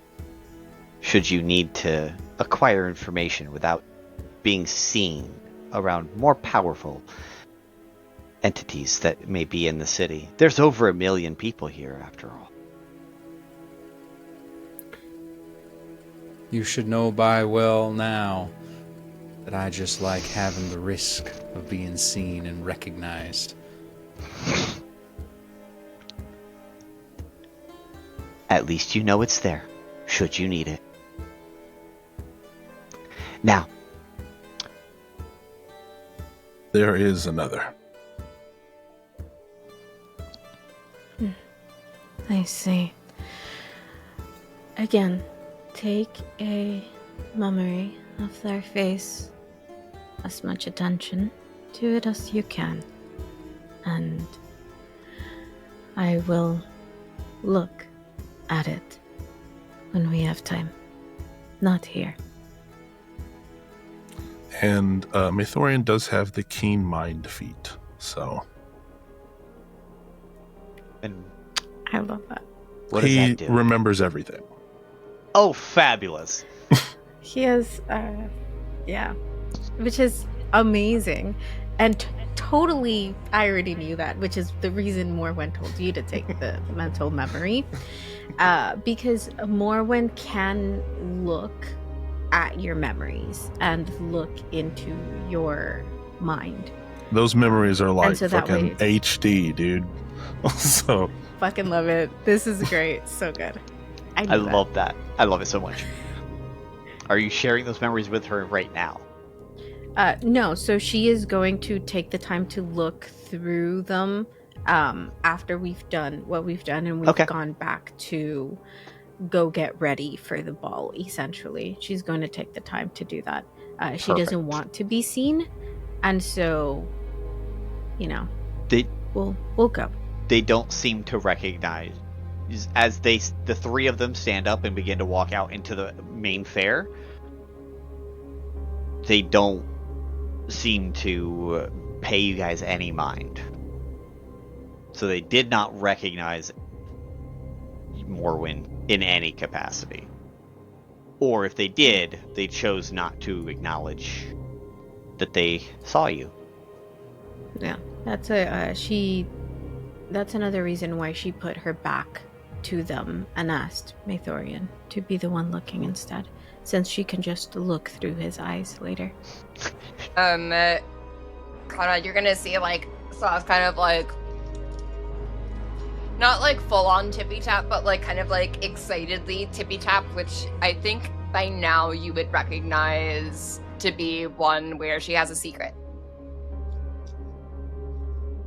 And as she gets every single one of her tippy taps has a different motion, different fluidity to it, different all of it. So there's a few there's different like cadence and what's the word? Cadence, tempos, beats, rhythms. Like the tempo of which you walk. I guess it would be gait. But like they have like different gaits and cadences. And this is like one where she's like, "Hi, guess what?" I know Okay, that... so I have a question. Go for it. Sorry. So, totally hypothetical situation, right? This is not real, this is totally hypothetical, this is totally false, not at all going to happen soon. I may or may not have ordered like a thing for Vulcan, and I might may or may not be asking him to like be like my girlfriend forever, and like we might like do something. But like anyway, do you have any suggestions as to how to make that cooler than which I just did? And this is all like spurted out within like a span of like 5 seconds. So it's just like absolute high velocity word vomit. Cooler in what way? Cooler item? Cooler way no, to not ask? Cooler. I guess, okay. More romantic. Well, Yuri. seeing as Vulcan is a very... He is baby. He is baby, but he's also very straightforward. Yeah. I guess I am too, but I'm also not. You are more sporadic. He's a little more subtle and laid back. If you truly want this forever with him... More excited tippy taps, like the full cadence excited tippy taps. then, as someone who feels the exact same way about another, I feel the best way you can do that is to be in pure fashion the purest form of sauce for him. Oh my god, wait, that's great news because I'm about to go to the dress shop, so I will be in pure fashion. But probably be the purest form. Show him the sincerity of what you want, and be glitter. Be happy. Have all of your loved ones around, or be completely by yourself. Because the simple fact of the matter is this gave me no answers, but it told me that I'm doing everything correct. Yes. You are doing perfectly fine, Sauce. And I guarantee you, you will absolutely be happy. Don't tell him. And so will he. Otherwise, I'm gonna have to kill you, and like you're my family, and then I'm gonna have to revive you, and like it gets really complicated. It's like so complicated. There's so much paperwork, and I hate paper, just like birds. At the mention of lots of glitter, having to kill him and stuff like that is when Tommy comes back. By the way, Tommy, what was your role? You just come in at the end of that. So much glitter, so much birds. That's just part of the course. Yeah, you start by hearing this stuff about I'd have to kill you, but there's so much paperwork, and I don't like paperwork or birds. That's the part you came in at. But with a 17 on your investigation. Of course, all this things with intelligence you're doing great with right now. It's the other things that you're not doing so good with. You mean the anything? So, yeah, right. You're 17 on investigation. You were actually able to find two blank orbs for augmentations that could house an augmentation magic of some kind, where they could cast essentially like a 5th level spell or lower into it and provide, and then you install the orb into your bike. But you only had 2 of these. He only had 2 blank ones. A worthy cause. Do I need access to the spell, or can Matt just look at a list of 5th level and lower spells? Between you, Conrad, and Sauce, one of the 3 of you has to have access to the spell and be able to use the spell. Oh, okay. Alrighty. What spell is that? Whatever you guys want. That you guys can cast. What do you mean? I have access to so many spells that I want. You have to specify a spell and see if I have access to it, right? What spell would you like your bike to be able to do? Okay. Well, that changes everything. And if you want to upcast, like, say, a 3rd level spell to a 5th level to install, it will just give more charges for your bike. I do not have good spells prepared for this kind of stuff. I also have only... Okay, Just so roll hear me up. out. Hear me out. Hearing you out. Summon Jack-o'-lantern. Has 100 HP. Can defend from, or it can hold people inside. It's like a 10-foot by 10-foot jack-o'-lantern. My other thought is being able to, and this is like a really funny imagery, is being able to summon different creatures. So like elementals, fays, constructs, things like that. And like, it's like a very cartoon style where your bike is puttering along and just like different summons. That could be fun. It's what do you want in your bike? I am the weapon. I am the weapon. Moonbeam. What's the strongest? I want a moonbeam fucking tailpipe where I can just ride through a giant battlefield, You're turning do it a into fucking a Tron back bike. wheelie with the fucking little like sidecar, and they have 2 like smaller little moonbeams.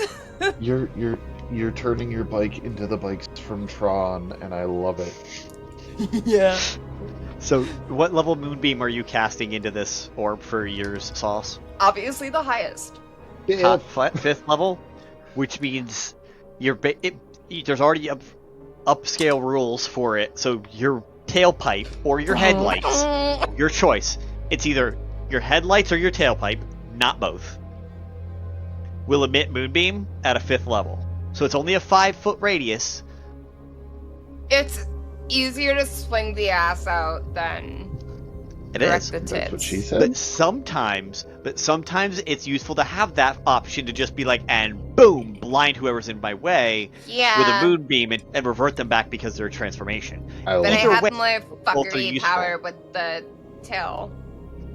No, when you do it, you have the choice.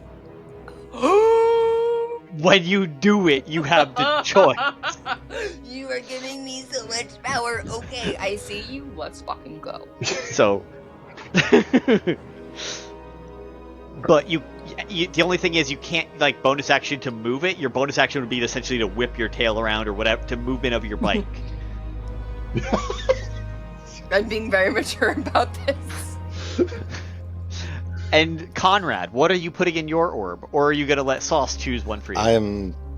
That's why I'm talking with her about this, because what is the biggest thing that you can either turn into? Because I know Construct. I know you got the beer dragon. What else can you do? Construct. A giant trebuchet. You could make a little mini bike tank. I Aren't can you also be so summon proud? fays. I can also make like a shit ton of wind. You want to blow people?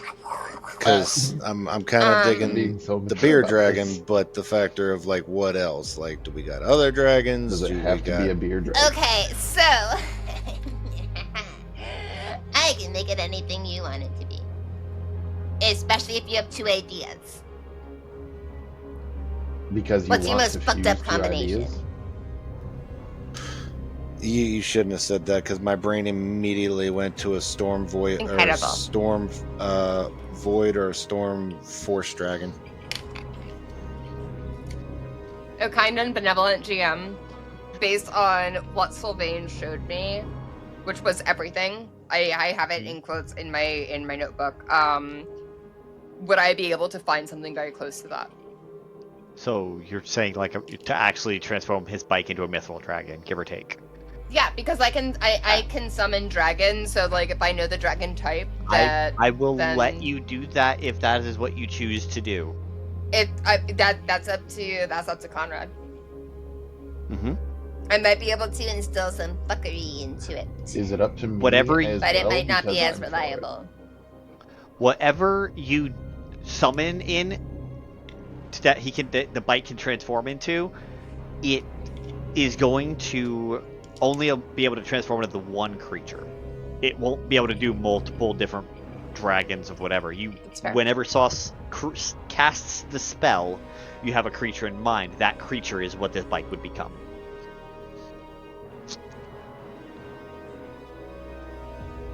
I feel like this is everything we asked for.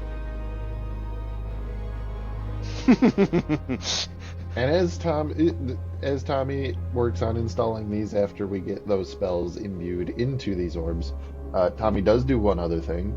Noticing Sauce's artwork and wanting to make sure that it doesn't get messed up ever, Tommy's going to put a clear coat over top of it so that it is preserved forever. I love that. I love that. And then I we're just going to needed- slam a fucking celestial brain into Tommy's mic. All right. As Conrad is working on figuring out what he wants to do, because he heard from Sauce, he's got to figure out what his own thing is. So he's kind of it's looking a surprise through mouse the tool yellow that will help us pages. later. So Tommy, Mm-hmm. you're gonna just take this orb and slam it right in, right? Hearing this whole thing about, like, it's probably a good idea, and it stole my face, so what better way to get back at it than to throw it into my bike? You know what? You're goddamn right. Okay. You do that. What color was your bike already illuminating? Red, Blue. right? It was blue Blue. originally. Yeah, but I thought you did a color orb at one point to do like a red. I think we would gave that to say if somebody you else. allow Sauce to upgrade anything next to your bike, she would install a glitter upgrade so that you could change it to any color. So with the orb as you put it in, whatever color your bike was already doing, it now also has gold flecks of light through it. So if it was red, it now is red with gold intermixed. I think I like it with red and gold. So it's red with gold intermix because you had to turn the bike on right afterwards to activate and have it attune and all that jazz. Yeah. So As boom. that color flames up, Sauce will be like, Wow, that's so neat. Like, red is actually the least common favorite color. When I ask Red is? people. Yeah. And, Why? It's such a good color. I don't know. I like it too. and you see the headlight turn on, off, like in a blinking pattern as your bike actually like wakes up, and your bike immediately starts turning its front wheel to the left, to the right to look around.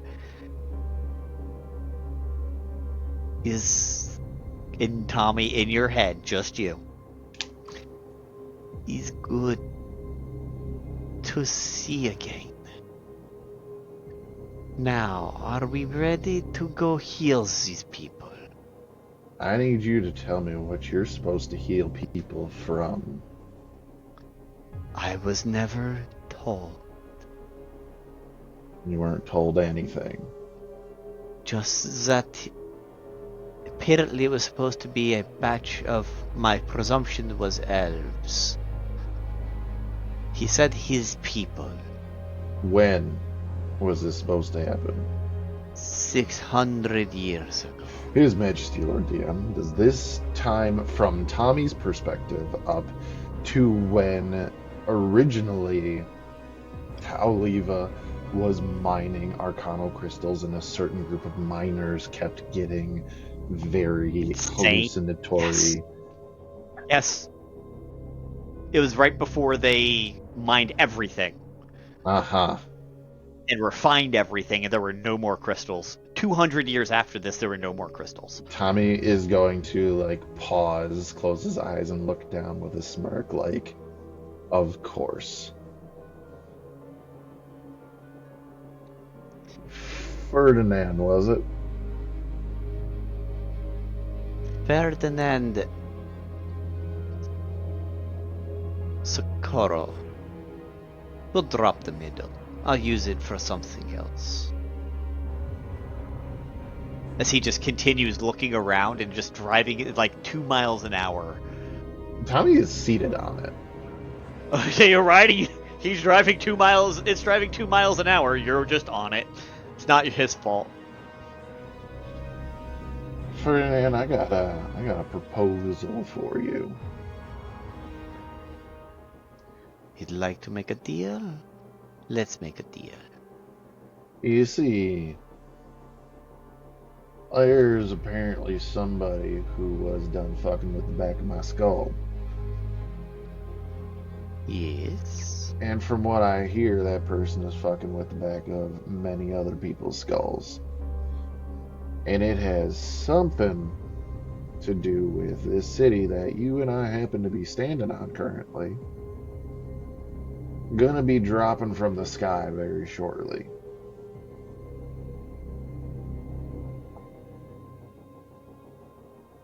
Well, we do not have to worry about dropping.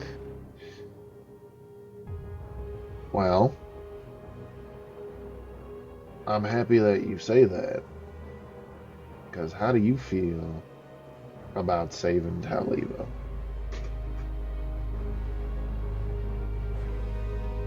Instead of the sick elves. Yes? There are more than likely some elves who are sick. I can't guarantee that they are the same ones that you were told about before. But there are Well, good people who need help. If this is my purpose, then yes, we shall do this. It lines up with my original agreement to be put in this blasphemous orb. Do you like being in the orb? Gods do not put themselves in things for no reason. Are you a god?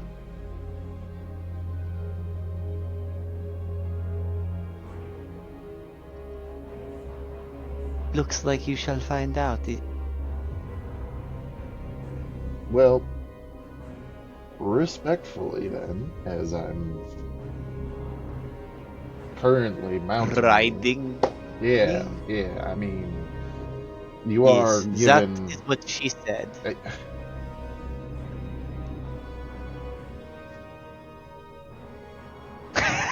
I allowed to worship two gods?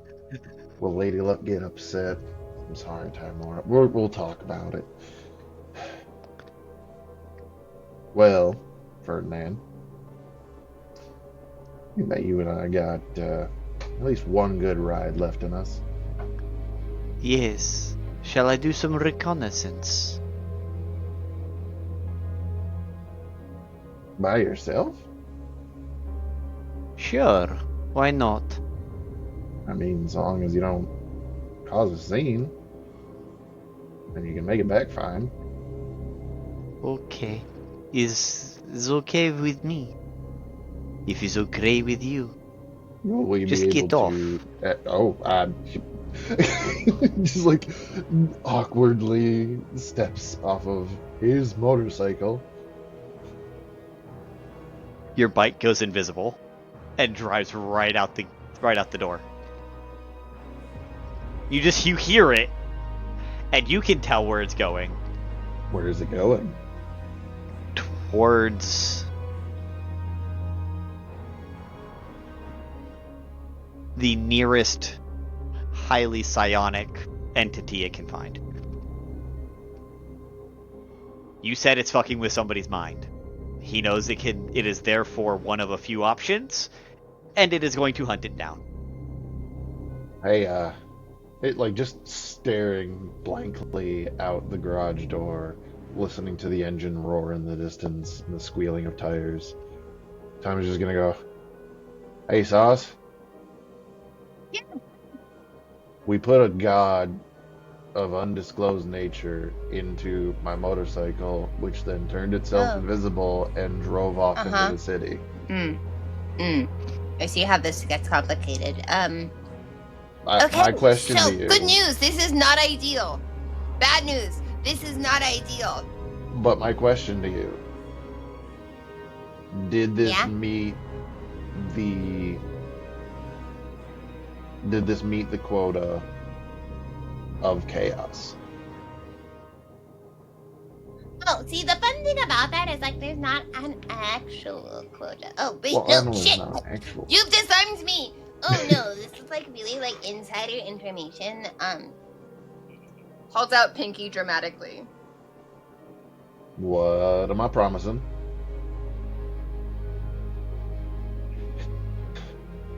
I'm not agreeing until you tell me what it is, but all right. And You have to as if I- promise to not say the secrets that I'm about to say. Oh, fuck yeah! And Okay, great. Okay. Wait, what was the question? well, it was me just sort of a rhetorical question about whether or not us unleashing a god in a motorcycle upon Taoliva was enough chaos for you. Oh, so, yeah, okay. The real answer is there's actually not a quota for chaos. It goes up vibes. Does it meet the vibe? Oh, fuck yeah. Hell yeah. And Hey, I'm gonna ask my girlfriend to marry me. Do you want to be his groomsman? Fuck yeah. Great. You You can't know say I'm gonna be his anything. best man. This goes back on the pinky promise. Oh, you're definitely Yeah, the best man, for sure. well, Conrad, you told me to just be myself. I'm being myself. This is stage 1. and This is stage 1. I'm here. I am in full support. Yeah, kind of. But I will be his Actually, best man. This is like stage 1.5 to 1.69. Nice. But yeah, it's somewhere in between that. and you guys continue this conversation back towards the cafe because you guys have a long day at the fair ahead. The biggest thing on the agenda today that I see that I think would interest the two of you is there's a generator of sorts on the docket. He grins. Apparently, it can improve the efficacy of the crystals. And he pulls out one of a refined arcano crystal. All it takes is one of these to power, at the moment, it's a 1-to-1 ratio. One crystal powers one device. With this, one could power a district of this city, decreasing our reliance on them and improving our capacities to do more. Might want to check that out. Lupine, I know you're not big on technology, but there might be some information there about how things work. Bring you up to speed after 1,000 years. You mean information we can use to try and use it to finally get ourselves off this damn plane? He ignores that second part of the question, but yes, information we can absolutely use. I love information, and it has been a while since I've stepped outside of my comfort zone. I also hope to run into a few of my people while I'm there, possibly. Yep. Okay. As the three of you continue walking through the city, you see that there are crowds and crowds and crowds around. It's roughly 9 a.m. Everything opened an hour ago. You know that rush of when a convention opens up and everyone is waiting and then they all just rush right in? That is what's happening. Stalls are doing their best to keep up with servicing food and people are playing games, having a good time. There's a petting zoo, complete with hippogriff, displacer beasts, these huge giraffe monstrosities. You're not sure what they are, but you know they're not a giraffe. And he eventually brings you to a black curtain and says, "This is where you'll see the generator. And I'll see you all later." And he salutes as he backs away and disappears into the crowd, leaving the two of you alone for just a second. Lupine at that point is going to turn to Elothan. That fool, in all of his grandeur, he always seems to have to take the show wherever he goes, doesn't he? Makes it easier to hide behind him when we need to.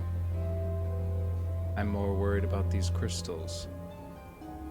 I'm concerned that he thinks having one to power a district decreases reliance on them. It makes this city's greatest weak point even more vulnerable.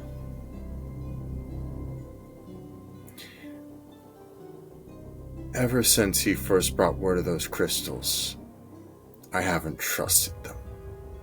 There's a reason that nothing that I have or use involves that technology, when it is of my own will to be able to have it without.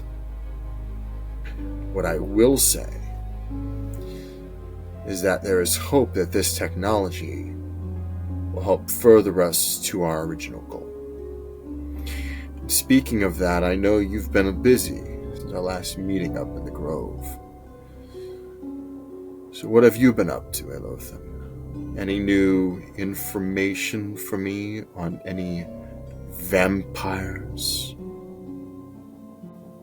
There seems to be some sort of gathering here that might pique your interest.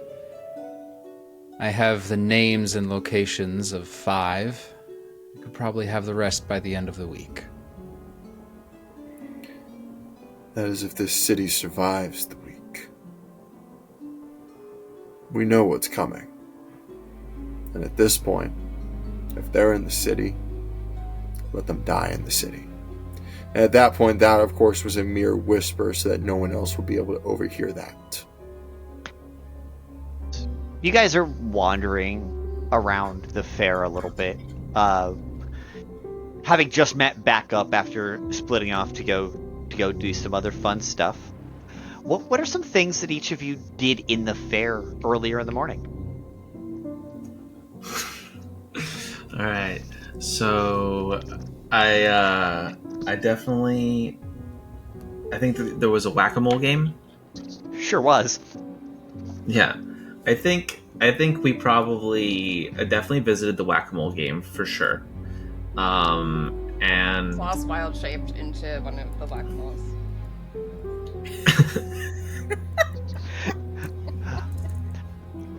What did Sauce do as a mole?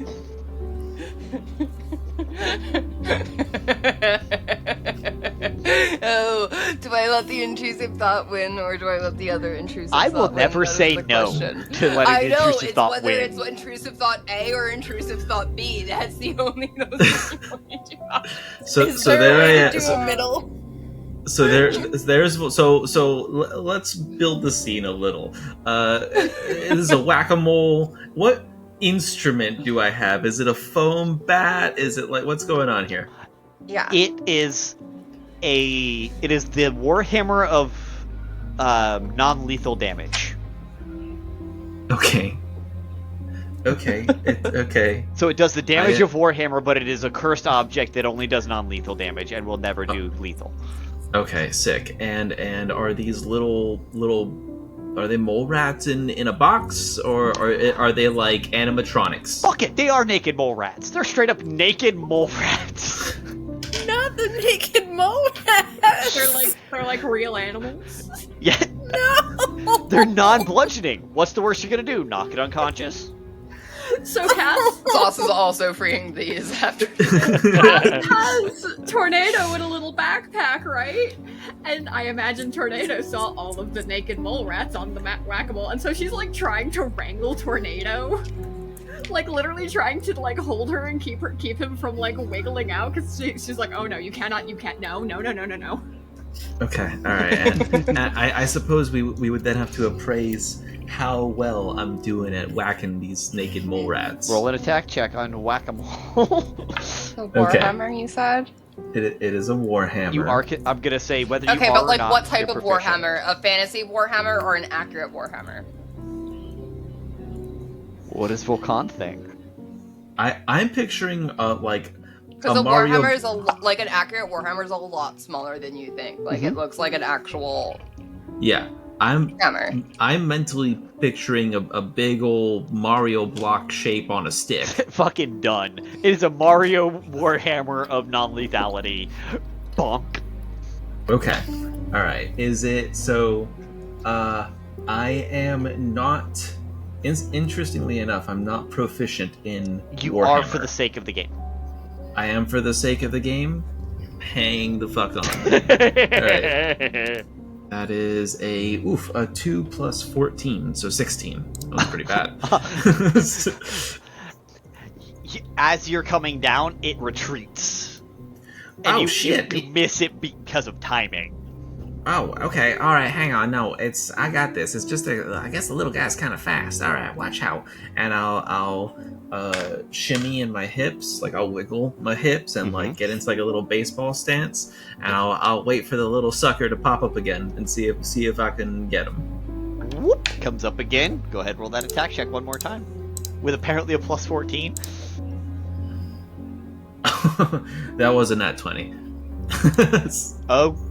Okay. Bam! Right smack dab, it passes the fuck out and just droops over its hole.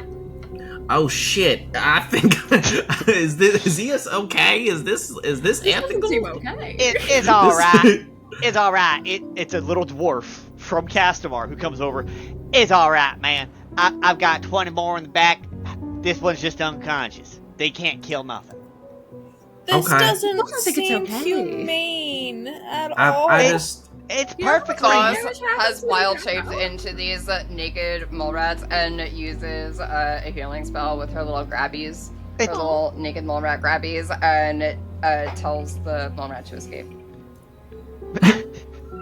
As you speak, mole rat. Yes. That's what it sounds like. That's the native tongue of mole rat.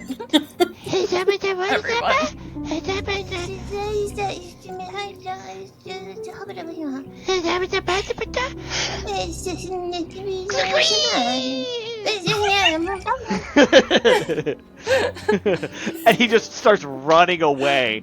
Little mole rat glitter poofs as he starts running away.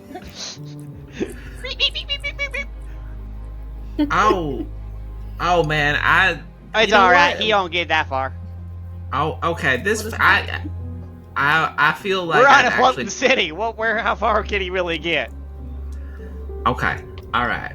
I'm feeling weird about this actually. So maybe you'll see like a little glittery hand raised from one of the holes. Now, for your a little naked mole rat glittery hand. For such a wonderful prize, what would you like? You can have any of the big ones. Oh, okay. The little hand like says like. Don't. Okay. You'll hear in your head, not in naked mole rat, but in common. Hey, you should say, I bet you will hit every single mole rat that pops up, if I can have your booth. Okay. All right. Hey, man, I'm curious. Yeah? What would it take for me to, like... What's the high score anybody's ever done? Well, you mean today? Today, the highest... We've only been open today. You're one of the first early customers, so right now the high score is only 5. Okay.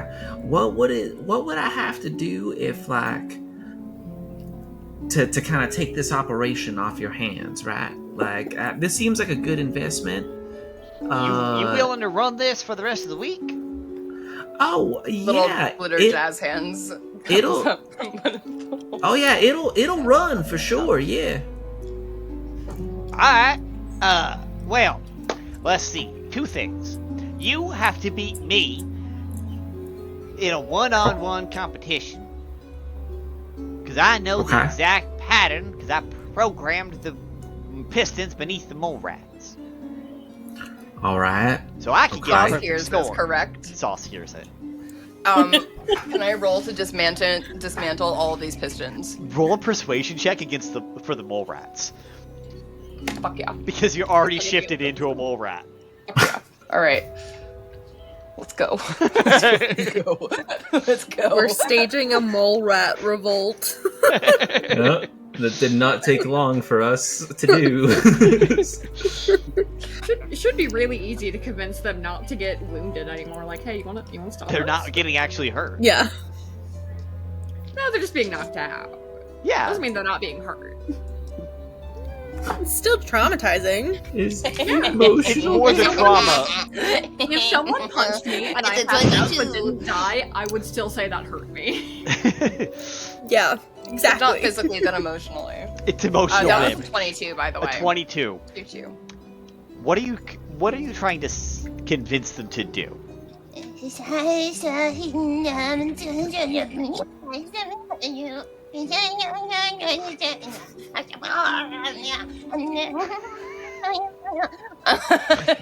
And what does that translate into for us who don't speak mole rat? And that's why you should really just say fuck the man, right? Because like this man programmed all this fucking bullshit to make you like pop up, and then like what if we just like pop up and like all run away, and then like we make him lose, and like everything's gonna be great, and then like yeah.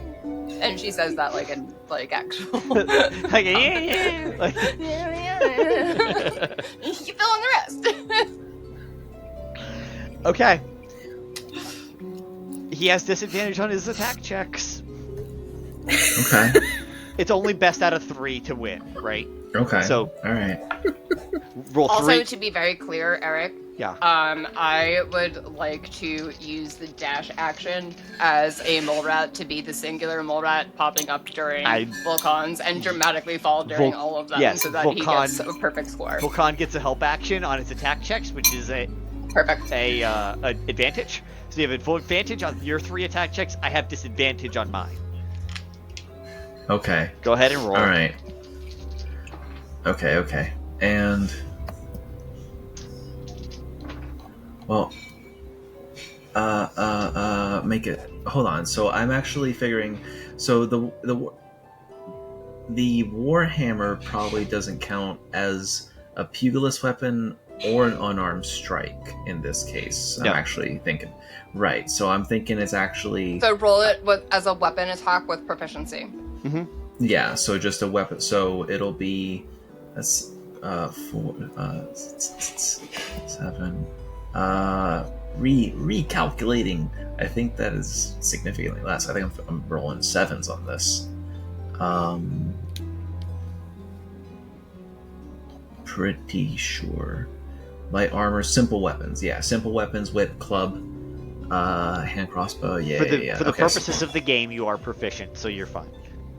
Okay, but it wouldn't stack with my other unarmed strike or pugilist weapon perks. It won't stack with those perks. No. Okay, so I'm rolling 7s actually. Okay. All right.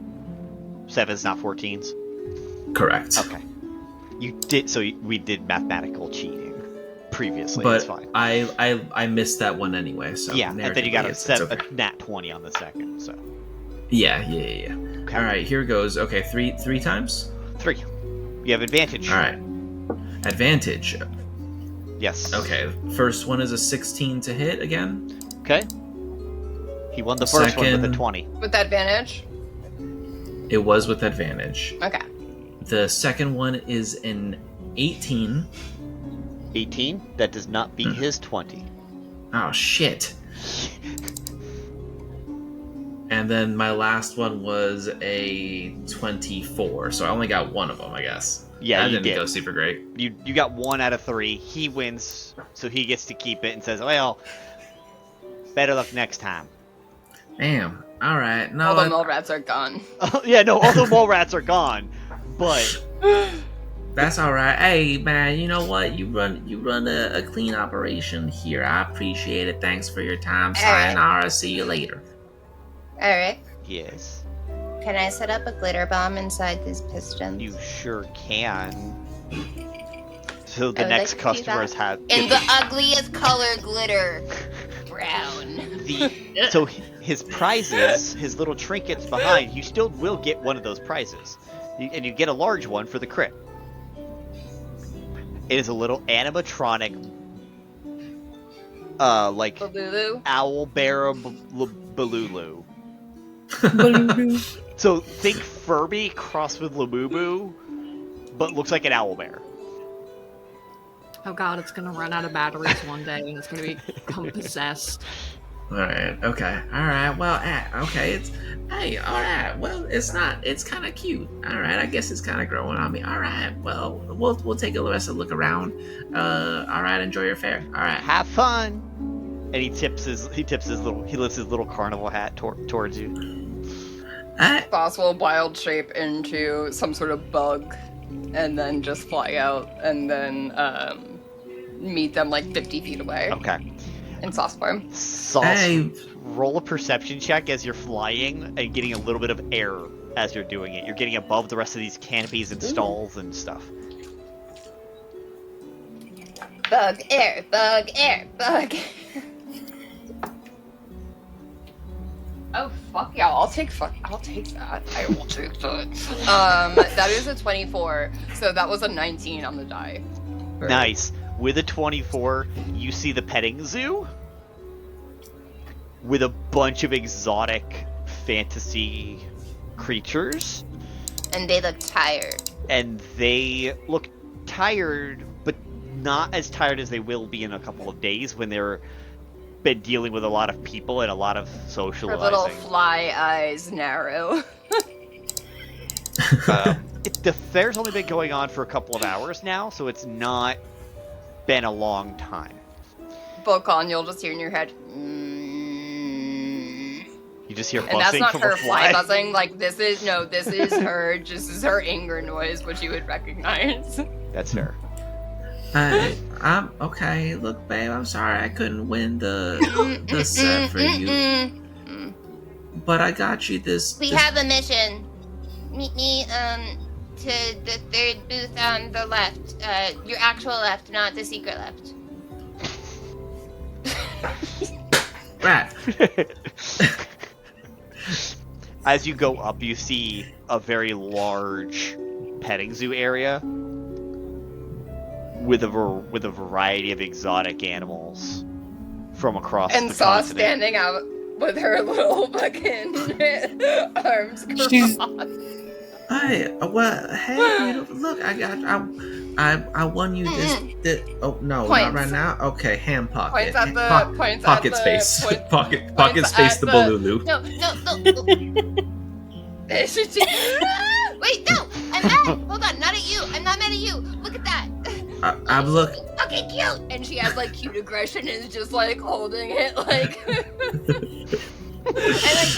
at that! Oh, I'm sorry. It's okay. What? Oh, they got like a little pansy. Not bad. Bad? Like what? They got Yeah, goats? Exactly why. Oh, okay. They got. Well, You're already tired. Hey. All right. Well, that's okay. What? How do you feel about a heist? A little fantasy puppy comes up and starts to lick Vulcan's ankles. A little bit of yapping and barking going on. Oh. Yeah, this pen What's the difference does between a look man and a very puppy? tiny. Guys, how do you feel about a heist? I love a heist. Well, it's Yes. been a minute. Tippy taps, Yeah. but very stealthy tippy taps. So she's like, Okay. Well, what's in your mind? You wanna steal like a You goat? set all them free. Oh. and she says that in that same speed, which is very very quick. All in your head. To all three yeah. of you She's in like- your head, right? To all three of them? Yeah. I'm in. And she's like this. But Oh. Okay. Do you want That's to a very smile. do you want to start with the mole rats or? Oh, that's already done. Oh, okay. All right. You know what? Viva la revolucion. All right. You know what? It's been a minute since I done a good old animal. Right. exactly what he says it totally wrong. He's like, let's shave our don't say that butts around and them. mole rats. You just said that you want to shave their mother's left butt cheek. Oh, Very offensive in mole rat culture. okay. Well, You can't shave gotta what's shave already the right. naked. Yeah. Right. Oh my okay. God. Well, no, that's exactly, all right. the right one. All right, cool. No, we can Not do the that. left. Listen, I love a good Springham.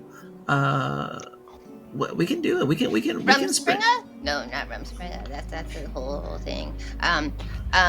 We set all of the animals free.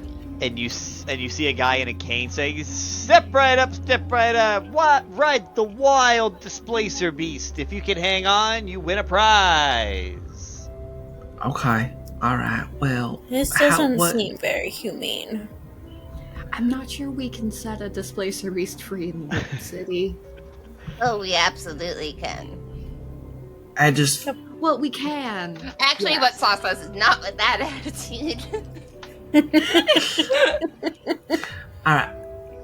So like, let's do a quick scan, right, to see like what we're I letting already loose. scanned it all when I was a fly. Oh, okay. So what kind of animals did you find? So there's these 2 giraffe-looking motherfuckers, and then there's this displacer beast, and there's also this like really really cool section of like little and then she points to your backpack, Cass, but big. Little big cats? Yeah, and they're really cute. And What parts of them are little and what parts of them are big? All the right parts. And you. Okay. The other I will thing listen. you do see is you do see a hippogriff.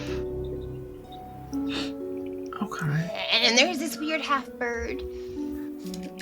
We can decide if we want to set him free and set him, and we set him, save him for last. He's probably fine. Hippogriffs are what chased you guys and were trying to eat your horses earlier in your session. I was a fly, so I'm not going to ask for fly perception because they have too many eyeballs to have good eyesight. Which is why they have so many eyeballs, because evolutionary thing. Anyway, but it's not the same. It's not. It doesn't look like any of the ones that you would have seen before. Okay. But it's just the same kind of creature that was chasing you guys after All your right. horses. So these are large beasts mostly. Mm-hmm. What kind of petting zoo is this? These are man-eaters. What kind? This is dangerous. Okay, all right. I think. Step right up. They are all absolutely tamed, 100% tamed. Ain't none of them gonna eat you at all. I have personally made sure each of them are well trained from birth. Okay. From birth? All right. What? So let's. Okay. Yeah. No. Definitely not copacetic. But let's walk through. Once we loose them, right? These are some people eaters, babe. So like, we should probably put them somewhere or take them somewhere. Have some snacks for them. And she looks in her bra folding and then just like starts pulling out a bunch of like raw meat, or like she like holds out like a little. And that's from the meat pouch. I keep it separate because otherwise it would contaminate. It's refrigerated. It's The cold, meat not pouch. refrigerated. I don't know what a refrigerator is. That's weird. Why did I say that? What does that like? Make your chest cold? No, because I put it in the center, so it's surrounded by warm and happy things. Oh. Okay. All right. How about And we I can start? never turn it inside out because everything would get cold into like a really big cold, black, dark cold, and then she goes on to all of the horrible things that would happen if she ever turned her bra inside out. All right, let's start with the cats, right? The cats seem like the easiest thing to start with. We can spring them loose, probably no harm, no foul. They'll, our little mole rat friends might have to. I was run. thinking, what if we just... Okay, so there's like... Eric, are there any animals with opposable thumbs in here? Sure. We set those free first because then they can help us. Do the cats have opposable thumbs? Because that's too powerful. Stop the cats. Stop the cats. I think I can get rid of the carnival guy if we need him to not be here. Murder? Not. Oh. No. Do you want me to? I mean, I'm saying yes. I'm not saying no. We'll defer the murder for now. We'll circle back to the murder. All right. If he's worthy of murder, I will murder You him. could put a pin in him because then we're putting a pin in the yeah. I can get rid of him without the murder, and then we can cycle back to the murder if we decide that he needs murder. All right. Okay. Here's but what we after can do, putting a right? pin in him.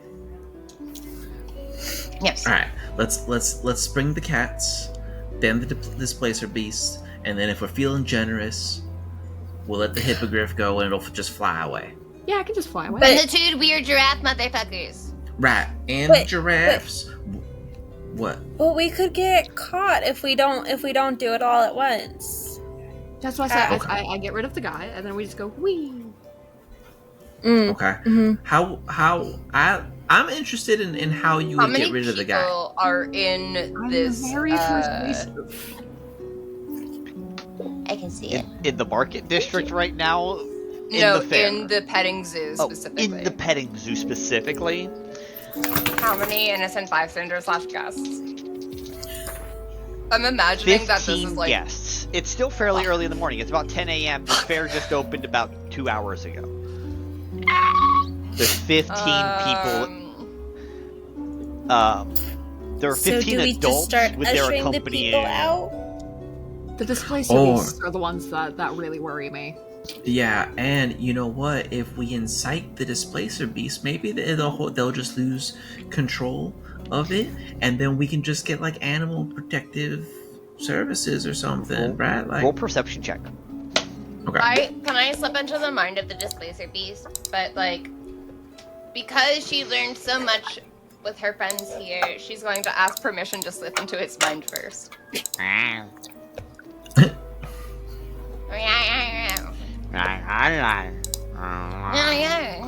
you see one of its tails comes down and points around its neck, and points towards the neck of the other creatures. They all have a collar that prevents them from using their abilities. She's going to ask in Displacer Beast, but for the sake of audience, do Jenna claws will say this in English, and ask, Have you seen them trying to like use some sort of device where all of these are connected to? Like, can we just like? And he responds. Is there like a way to this to? The Displacer Beast responds. Why, yes, absolutely. Right in his left vest pocket, there is a handheld device that will turn on and off our collars, as well as allow them to be disconnected at the user's will. Cass, he sounds very proper for... Yeah. Cass, you'll hear in your head, okay, so in the right pocket there is... And she's trying to imitate the exact way. Cass. That was very difficult to do. I've never actually tried that before. I'm glad that it actually came across. Cass thinks back and hopes that this is how this works. She thinks back, how do you know that? I talked to the displacer beast. Can you You'll ask see them? Sauce just like proud wiggling. Can you ask them if we let them go if they're gonna murder everyone? Because that's really... I didn't get there yet. Can you get there now? Okay. She's like, hi, hello, it's me again. Hey.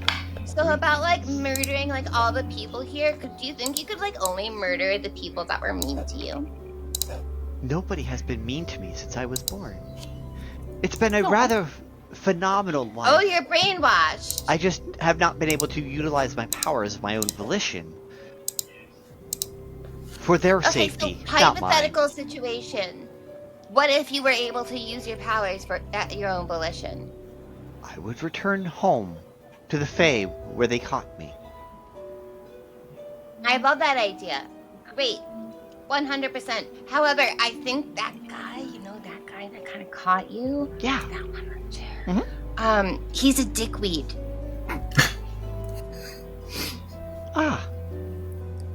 Bad. That dickweed, not affectionate. Parentheses. Oh, good. Good to know. Yeah. Shall I so, take like, him to if the you Fae wanted... with me?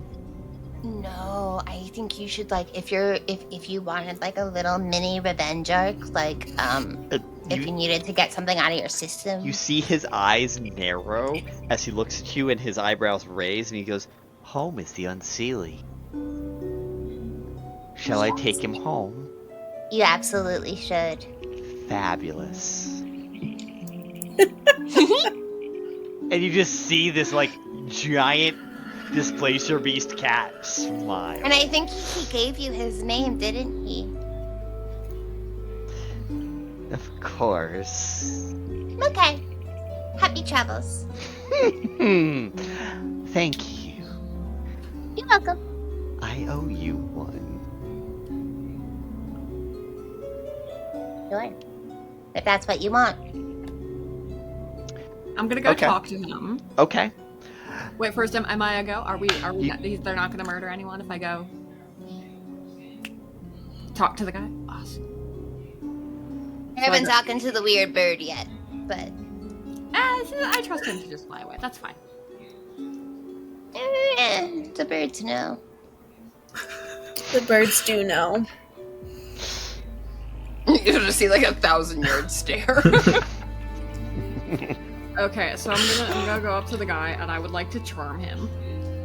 Oh. Sauces. Seth gripping her Balulu in the background. You're using your vampiric charm against him, right? Yeah, DC What's 17 wisdom. DC. Oh my god. Nice. That's a nat 1, bitch. What do Okay. you want him to do? Hey, so I need you to go get something for me. I can totally hold down the fort while you're gone. I need you to go down. Do you know where Cass's is down in the lower district? So you know how in a cartoon the eyes would bug out of the head and like form it in the shape of a heart? Mm-hmm. That is what's happening. He is totally enamored and fawning over you. What do you need? Because I am now here to take care of all of your needs. Step right up, step right up. You are welcome on in for free all day, every day. Thank you so much. I really need something from my place. Can I have the remote? I can totally hold down the fort. I don't want the animals to Oh, you'll escape, man right? it? You'll man the petting zoo. I'll man the petting zoo for you.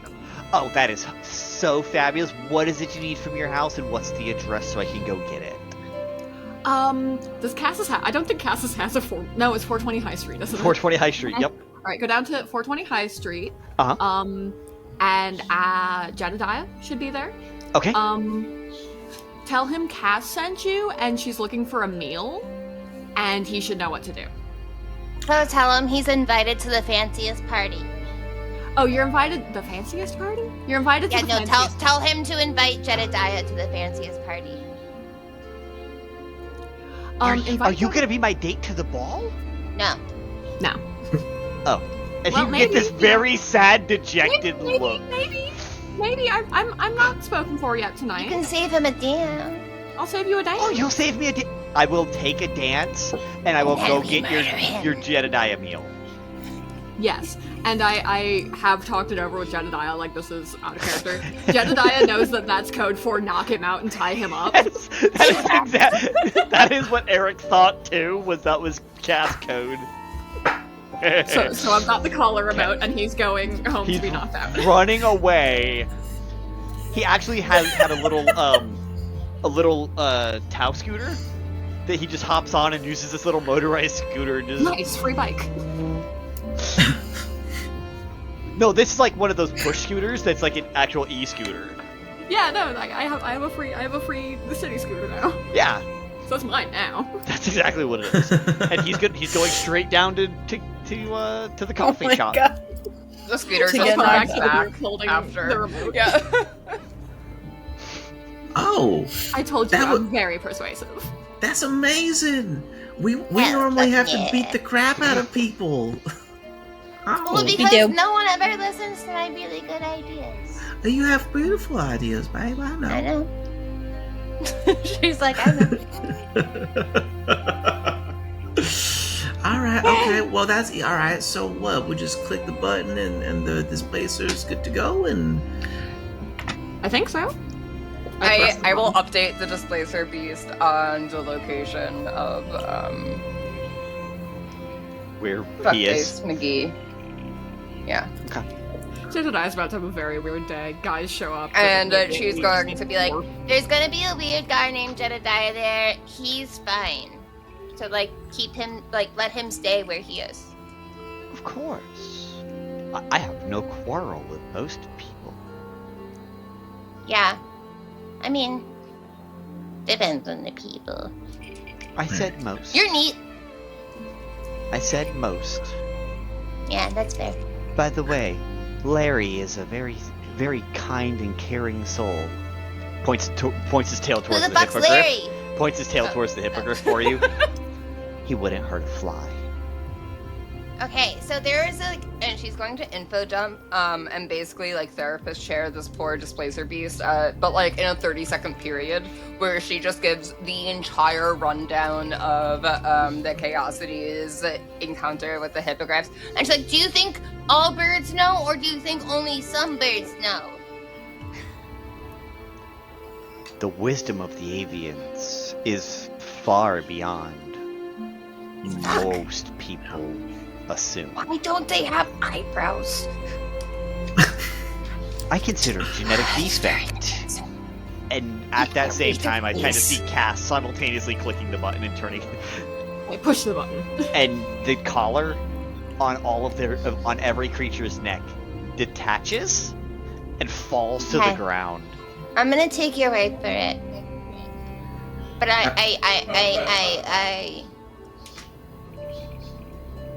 if he looks at me any type of shifty. I will save your life because I owe you one. Yeah, so about you owing me one, I want you to know that's on your own volition, right? Of course. Okay, What is the name of the person that I owe something to? Well, a lot of people call her a lot of different things. The Glitter Master is one of her titles. Glitter Master.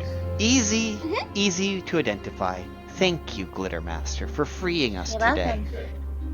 And he just Little sparkle. dissolves inside out and warps to where where this guy was headed.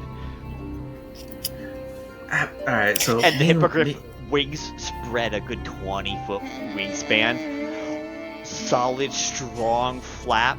And he shoots straight into the air. 100, 200, 400 feet. And flies off into the sunset. Well, not the sunset, the sunrise. Flies to the east in the sunrise. Aina, Raphael. It is the early parts of the day. You guys have already grabbed some breakfast. Whether you guys grabbed it together or separately and met up later, that's entirely up to you guys. However, it is a brilliant sunny day, crystal clear skies. You can see the various airships up about 1,000 feet above your head, flying and rotating around the sky, as around you, a cacophony of sounds, and some of the... Aina, this is even stranger than the strangest shit you've seen since you've been here. This is an Arcanotech fair.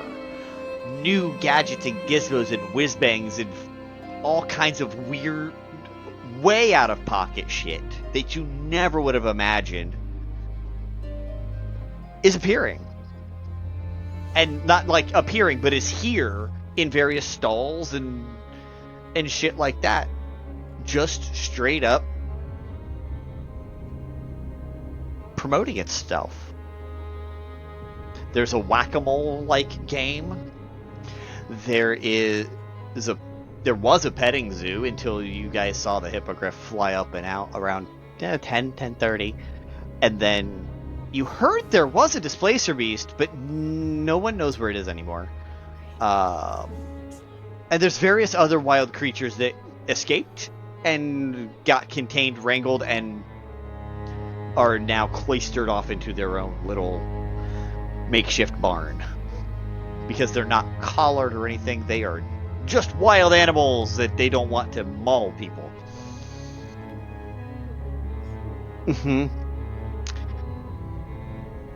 Yep. And you know you have a dress fitting later today. Right around the noon time frame. And you came here to meet up with Raphael, and you run into him as you see a set of 4 sirens just performing on a makeshift aquarium. And they're just performing this lovely, lovely tune that has most of the crowd entranced. But Raphael saw you as you approached. To be fair, that is true. But Draven saw her first. Fair. Draven is how Raphael saw her. Aina, you most likely would have, depending on what your passive perception is, just got tackled. It's a 13. I probably got tackled. Just got tackled by the obsidian pseudo dragon that Draven is. And it's like, not that he's like kind of lick you like a dog, but he's actually like cuddled up and there's a warmth to him. He's always like the comfortable warm. It's like if you've ever had like hot stones with a massage, if he feels like that constantly. Just a big hug for Graven once she after lifts herself up. Oh hey buddy, it's good to see you. Yeah, because you haven't seen him since the power came back on, and you went and investigated the power plant.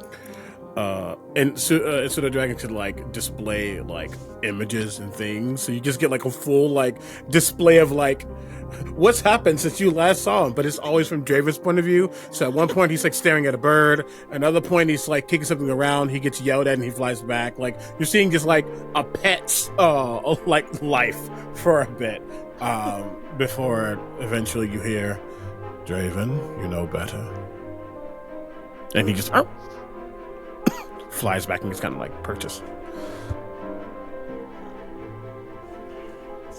Seeing Raphael like at me and Draven, like her constantly like tensed shoulders relax a little bit as she heads over to you. Raph, it's good to see you. And you, did it have to be a fair? I don't understand any of it. I separated myself from humanity and all other things in between, and now I'm back surrounded. And as he says surrounded, you see him just like glide around someone who's probably like, you know, too excited and hooked on some cream soda or something, whatever it is, and just like dancing around slightly. But if this is what everyone is doing, then so be it.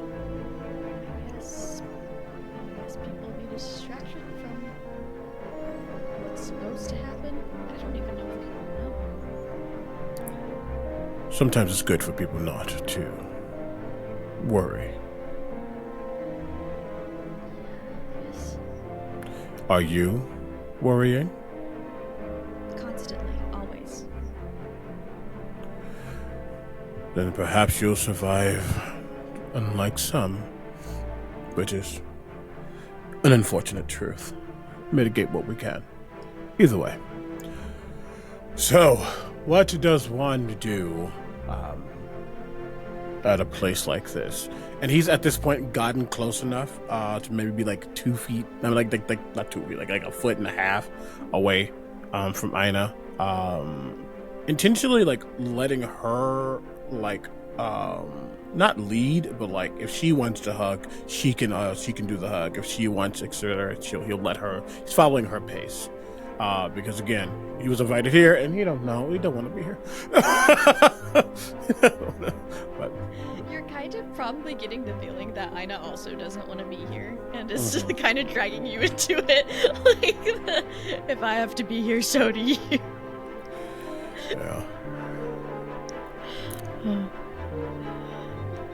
Well, let's see if there's anything we can, at least I can learn around here. I'm trying to understand how the world works now. You could just ask. I quite literally lived through it. How does the world work now? In its entirety? Well, when the meteors fell, Oh no. I've made a horrible mistake.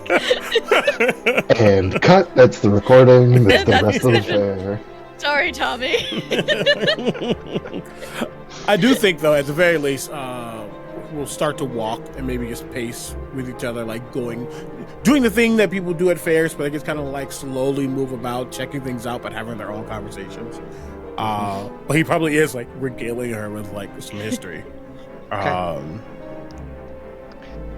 And so Aina, you learn that after the meteors hit, 3 of them hit the Zephyr planes, sank that entire landmass below the water because flooding and all that catastrophic stuff, leaving what was then dubbed as the Zephyr Sea. Several survivors did make it to parts from the far sides of the plane. They did make it into the Yuri mountain chain, but they didn't make nice with the people who already lived there. So that realm, which was once unified, is now fractured, smaller counties type thing. It's a little bit more in the medieval era with duchies and dukes and that kind of a medieval vibe at this point. There are a couple of buildings that survived from before, but not many. And those that did survive, whatever history books managed to survive, were few and far between. And once the city of Taoliva got large enough, all those records were brought to the library here, into a restricted section that very few have access to. Try to get access to that. And Tommy shows up, coming from the opposite direction. Tommy is walking up, probably big doofy grin on his face, and like looking around at everything. Specifically because I think it would be entertaining based off of what is said earlier. He has in one hand a big old thing of cotton candy, and the other hand has a cream soda, and just immediately walks right up to the pair of you, just like seeing Aina, and just goes, "Hey, glad you made it there. How you doing? Have you had this? It's delicious. It's literally just sugar." Oh, is it? Thank you. It's also a wonder of modern science because you put it on your tongue and it just dissolves, and then you're just left with deliciousness. You don't even have to chew. It's just candy floss, right? This is. You don't floss with, it's just cotton candy. I think. Just kind of like, I think it takes a piece, kind of. 1,000 times, melts. Yes, candy floss, but like. Yeah, it melts in her head. She's like, yes, done. we did have this before. I know this. But. Because Raphael doesn't know who Tommy is. Ooh. Doesn't know who Tommy is, one, has just walked up and doesn't seem as rowdy as the others, of course, but still just for his own sanity. Oh, great. This does not require a saving throw. Tommy, you would see this tall individual, not really blinking, just kind of watching, and for a moment you'll see like a shift in his head, just ever so slightly. I would love to know, if possible, what is your lowest ability score? Well, actually, it's not as low as it used to be, but it would be the number or what score it is. Just what the score is. Well, okay, it's a 10 in wisdom. Great. You would have, in that shift, there would just be like a slight, like almost like a heat wave around Raphael for a very, very, like a small amount of time, as I use my knowing hex on you. Just to say it out loud, as an action, I get advantage on insight, and I can learn either. Every creature within 30 feet, if I wanted to, but I'm just focusing on you. If you can speak a language, of people walking around, you just go, right? I can learn if it speaks a language, if it's at or below max HP, and or what its lowest ability score is. And you can tell that like I very much just like read your intention. Okay. Of all those things, languages, common, Snowman, and no mission horse. Don't need to know all the other Full stuff. HP. It was that quick. Intentions. Intentions. I mean, Tommy is friends with Aina. It's a weird thing because the Fate Makers are roommates by default. That was how it was made to be. So yes, he is very close to Aina and sees her at a fair and would like to enjoy the fair with her. Okay. He didn't say anything. You can just tell that he just was watching. Mm-hmm. So from Tommy's perspective, and that just kind of like a weird thing, all of a sudden it feels hot. I'm just gonna go, hi, I'm Tommy, and you are, and like juggle the cream soda to like pin it in one arm to offer a hand out to shake. You say, and you are, and Raphael just says, tired. It is nice to meet you. Nice to meet you, tired. Oh wait, you did the thing. Alrighty, my bad. I get it though. Hey, it's a lot. Lots of flashing lights and people yelling, screaming, having a good time. Yeah, but hey, it only happens every so often, and this might be the last one unless we can get our shit together. We? Well, the proverbial we. Looks down to Aina, just seeing how she's reacting to their meeting before he says more. Tommy, this is Raphael. He was my advisor and is my closest friend from before. His Majesty Lord GM remind me that is the name that Tommy was first recognized after meeting Aina as the author of a certain fairy tale. That's correct. Right. About the kingdom of Eleanor, of Elator. So, as that being his only frame of reference, Tommy's just going to go, "Oh, the author of the kids' books. That's actually incredibly wonderful of you." Amongst other things, yes, it is a pleasure. I see you and Aina have been friends, as you say. For how long? How long has Aina it's been like here? A A month? Month, right? Yeah. It's been about a month. About a month. Yeah. Ish. He saved my life after I almost walked into his motorcycle. And got chased by a time dragon through time. That is part of what happened. Yeah, but hey, we came out the other side directly into a bakery. But it was fine. She was fine. Not a ding dong or scratch on her. And what are your capabilities? I'm a delivery driver, and I am also the most recent winner of the Brent Grand Prix. Uh-huh. And what are your intentions with my daughter today? Literally. And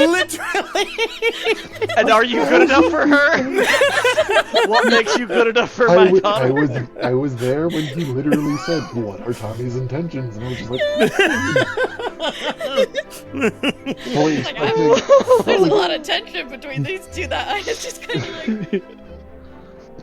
Well, tension one way because Tommy's just like, he's just genuinely curious about what's going on here. Hey, there's no tension. tension. We're friends and stuff.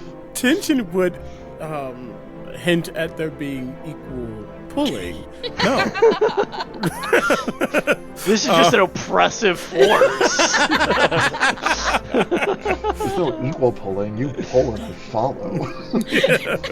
you asked it right off the bat. Wisdom 10. Like, that's where we're at.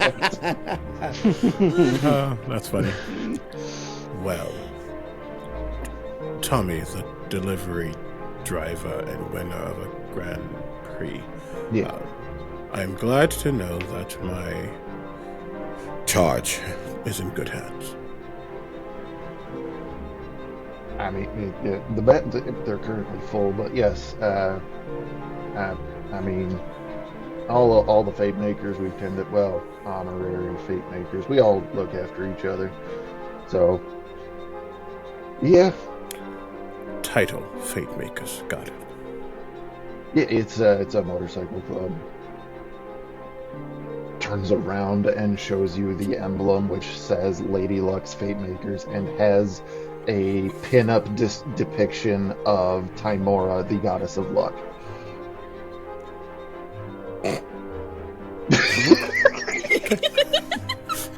The off-camera snicker. That's all that I got. It's just beautiful.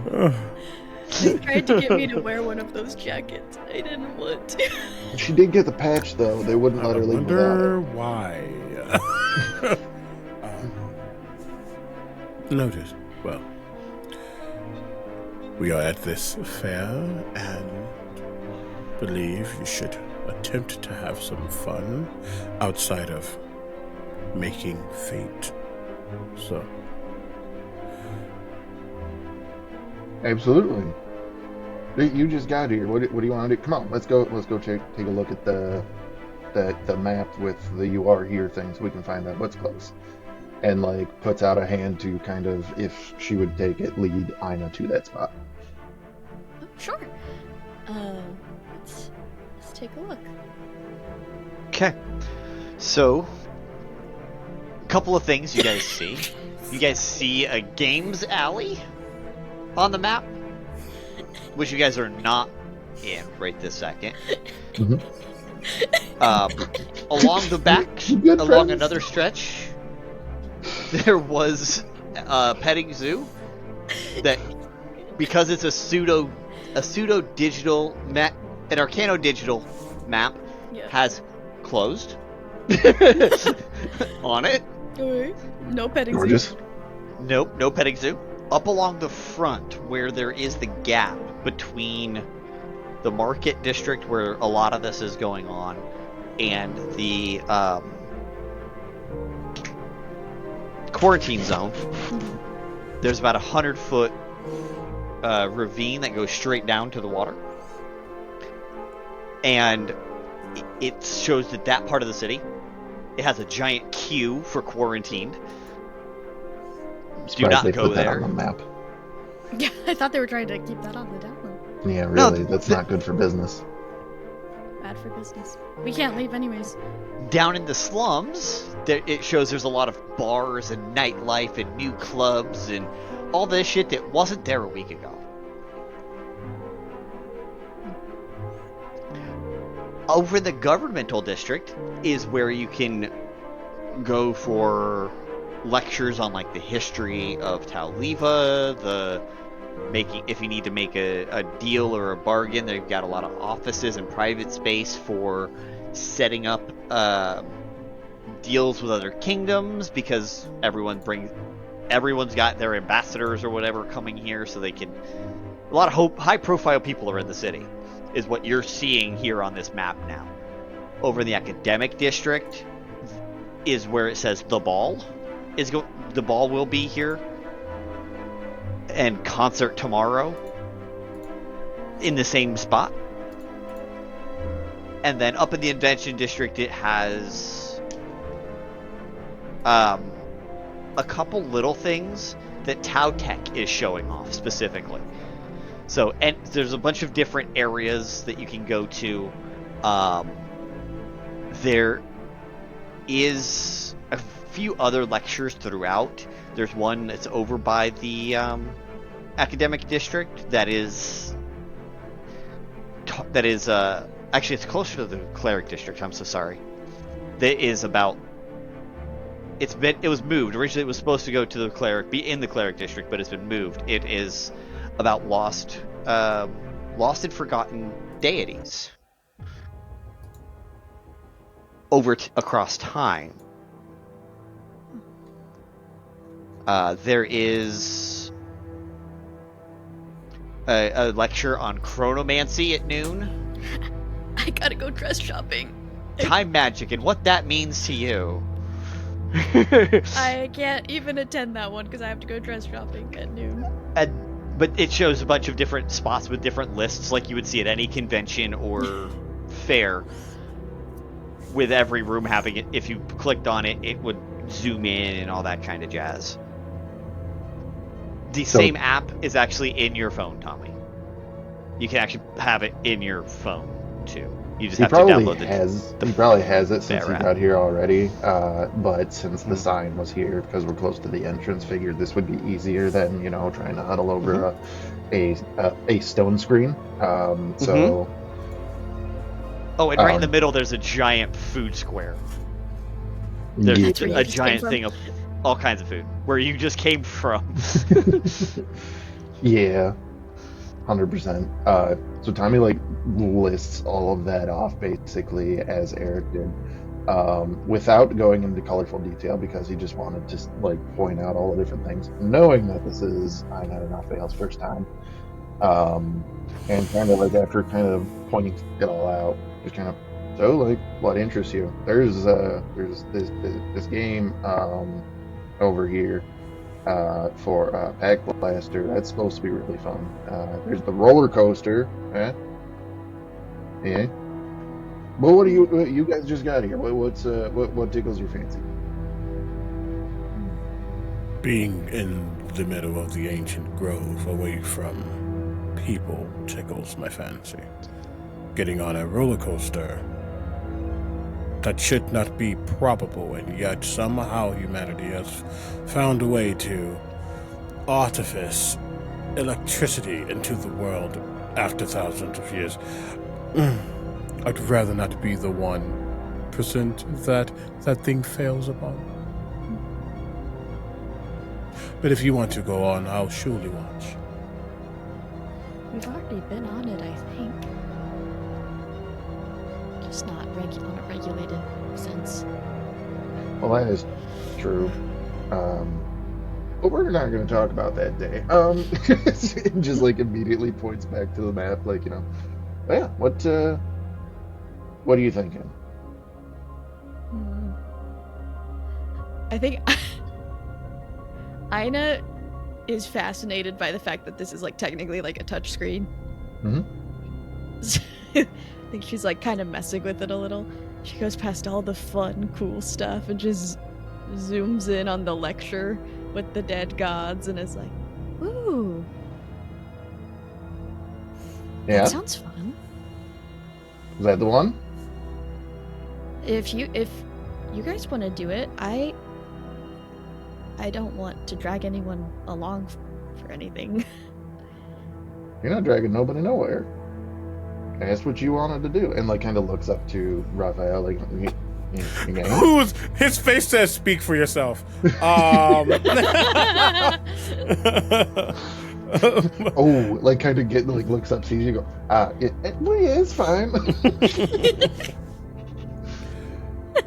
I'm sure it would even intrigue someone like me. Perhaps I missed a thing or two. Let's see what is truly forgotten. While we're on the way, we can compare notes on what's happened since we last spoke about when the power went out. Yes, much has happened, but don't have to think about those details. There's a lecture afoot. Okay. Tell me, Tommy. All right. Tommy, can I call you Tommy? Absolutely. You can only call me Toh'mak Rok'zhen if I'm in trouble. Say that one more time. I say you can only call me Toh'mak Rok'zhen if I'm in trouble, which Toh'mak is actually Tommy's full first and last name. Oh, he's gonna remember that. Good to know. Tommy, are you of the learned type as well? Well, I suppose I should be. I met somebody about a month ago who said that I should go to college, so I'm going to be trying to do that. What's stopping you? Well, right now the college might be plummeted in 2,000 feet into a lake in the next couple days. Ah, well, afterwards, perhaps you and Aina can look into higher learning spaces. I mean, absolutely. She's pretty smart already, though. Aina's like, I've already done all the things, but it was a little He outdated. still looks at you like a kid. Aina's like, your grandfather taught me. I know. Listen, there's now, again, technological advancements. You're right. They've introduced Common Core while I was gone. No, not. Matt went to college for math. Don't say college core or Common Core. It hurts my soul. I'll be real. They probably not doing Common Core, but they probably do have a bunch of classes that Aina would not recognize at all. Very intelligent in a very old way, an outdated way. Incredible. Okay, So so you guys make your way down. Tommy will lead the way to the to this building. All right, so Morwen and Maethorian, you guys get to the government district after walking through the fair and that kind of thing, and you guys see a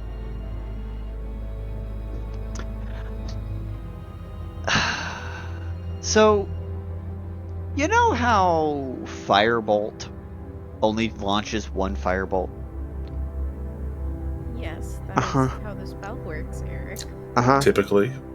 There is a person casting Firebolt at this device that looks kind of like a satellite, but it's just like the reflective shield of the satellite. It doesn't have the antenna in the middle or anything like that. The dish. Yeah, it's just the dish. That's the word. Just fires it, and it shoots and directs 90 degrees and splits into 5 separate firebolts, and they just shoot off in another 120 feet. So he's standing back 30 feet. They're standing back 30 feet, firing this firebolt, which means it should have only bounced off and done 90 degree. If it did a 90 degree reflection, it should have only done another 90 feet. Because basic subtraction. This extended the range back out to its original range. So it's as if this dish cast the spell 5 times for the one input. So this dish that you're seeing here will amplify any spell 5 times over. Interesting. And this is not the one with the sun, right? With the sun. With the kids. The inventor. From the first episode. Yeah. Oh no. This is not This is the one made amplifier. by the government. Correct. This is the one that was from the city, inside the city of Taoliva. It is not Conrad and Archie's device. That won't take place till 11. It is currently only around like 9:45, 10 o'clock, something like that. Okay. And is the person, because I know like the people that sometimes do the demos aren't the people that made it themselves. Do I see the maker? You see one figure in a leather like apron with a bunch of tools hanging off of a belt, who is tinkering with this almost like telescoping pole that has another dish at the end of it that they're just sitting there and tinkering with various knobs and things on the lower side, and then they'll step back and they'll fire a little something into it, and it'll shoot out the top You can't quite tell what kind of spell it is. It kind of just looks like they're casting like a sorceress burst type of magical thing. It's just a little cantrip, nothing major, and it's just okay. Huh. Not quite. So he's tinkering with something that's not quite ready for right this instant, but based off of your high-ass arcana that I know you have, Morwen, like, not even making you roll, you're gonna you're like your average, when you take a 10 plus your average, plus your thing, your passive arcana is like a 25. I know this. 26, but yeah. Close enough. Close enough. You can just innately tell what it looks like this guy, this inventor is working on. Because it's a very androgynous looking figure who just has their hair tied up, their long hair tied up in a messy bun. And so it's hard to tell who or what their pronouns would be, but they're just sitting there tinkering, and no, not quite, and step back, pushes a button, it extends itself and kaleidoscopes up, kaleidoscopes down, kaleidoscopes up all the way to maximum. It goes up about 100 foot, and they're like, okay. And test, and shoots a lightning spell into it, like lightning lure, and it goes. What is the range on lightning lure? No idea. Lightning lure 5e. Okay, it's only a 15-foot. It's supposed to be a self, but it's a 15-foot radius on yourself. So they just do a lightning lure into this device, and it goes up and out another 150 feet because there are 10 segmented portions. So whatever this thing does, it appears at the height that they have it right now would be a range amplifier of 10 times normal range. And I think Morwen is starting to get ideas. Oh yeah, absolutely. With these two, looking at these two devices, what is the conversation between Maethorian and Morwen just watching this one device just repeatedly expanding into 5 different spells of the same spell, as well as the inventor tinkering with the range extender? The applications of this could apply to so much more than just saving this town. Yes. I think especially that second one. These people do not even know what they do. They don't know what they have. We could do so much more with this than they can. Come, let's speak to the mastermind behind this. Yes? Yes. Okay. We approach the inventor. Okay.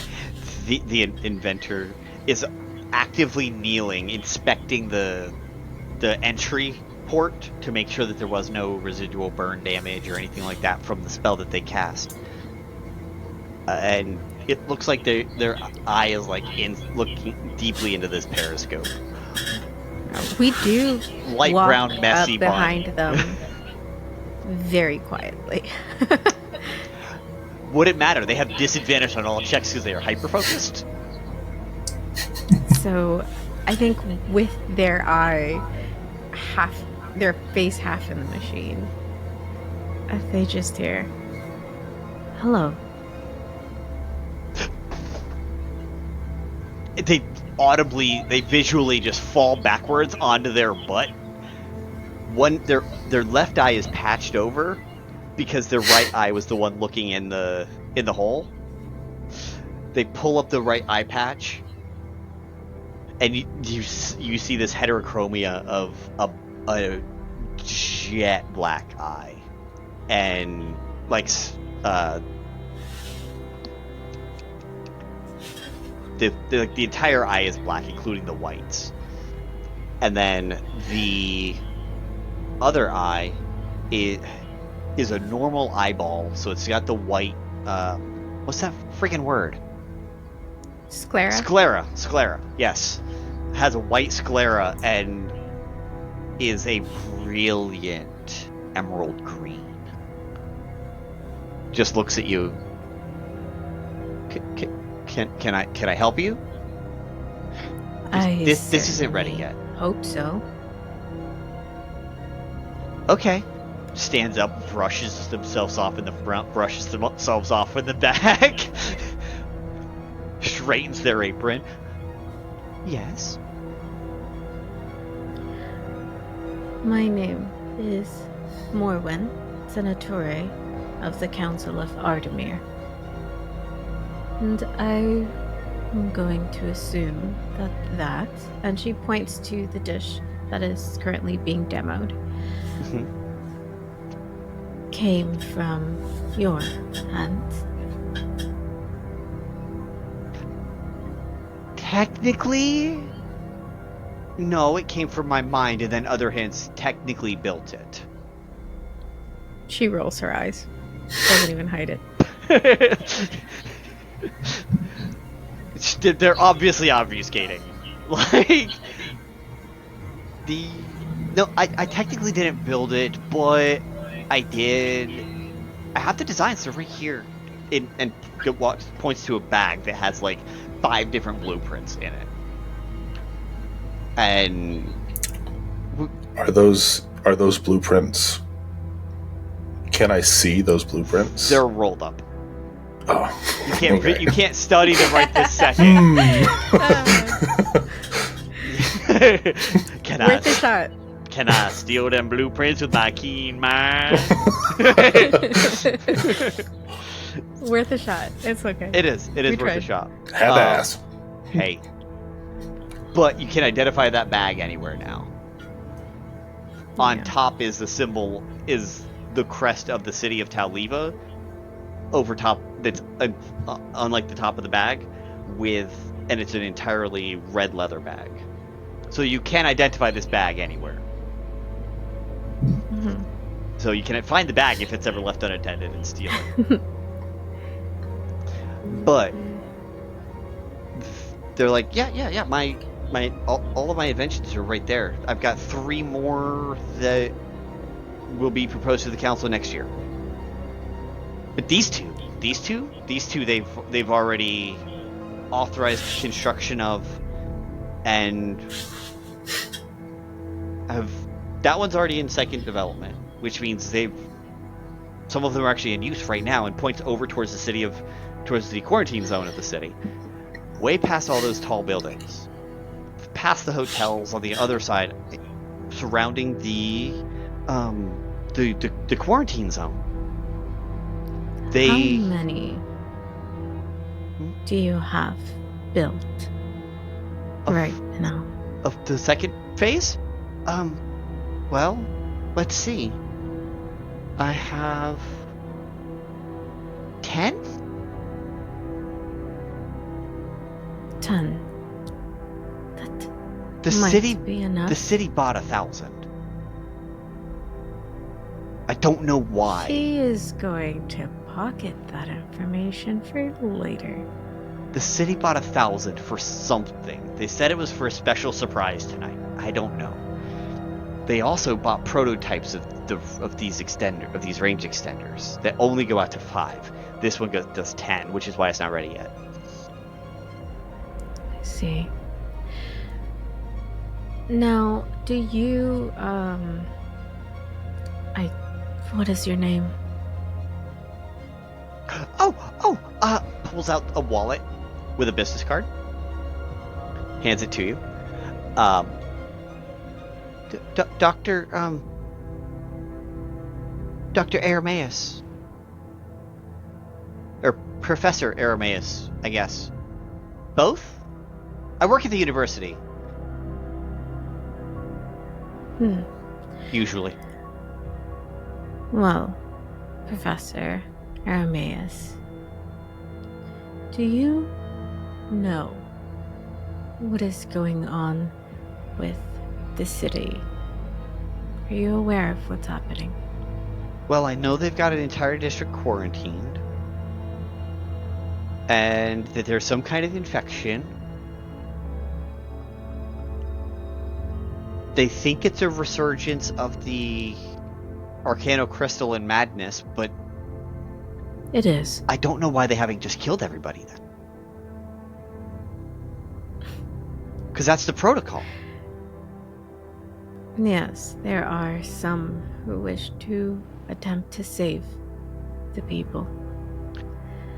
But I mean the city itself.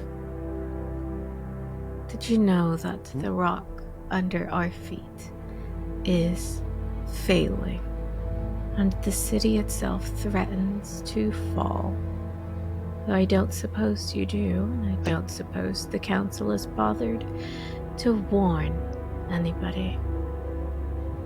No. I mean, we had that one power outage a couple of weeks ago, but nothing bad since. It's been pretty stable since the quarantine. Well, it isn't. And we have but days before the city in its entirety and the people within it plummet to the ground. Now I ask you, do you value your life and your inventions and the life of everyone else on this floating hunk of rock? I'm gonna need you to make your persuasion roll. It was a yes or no question. She's trying to figure out how to approach it. It's whether or not this person's going to be honest with you on what degree of honesty. It's what degree of honesty are they going to be?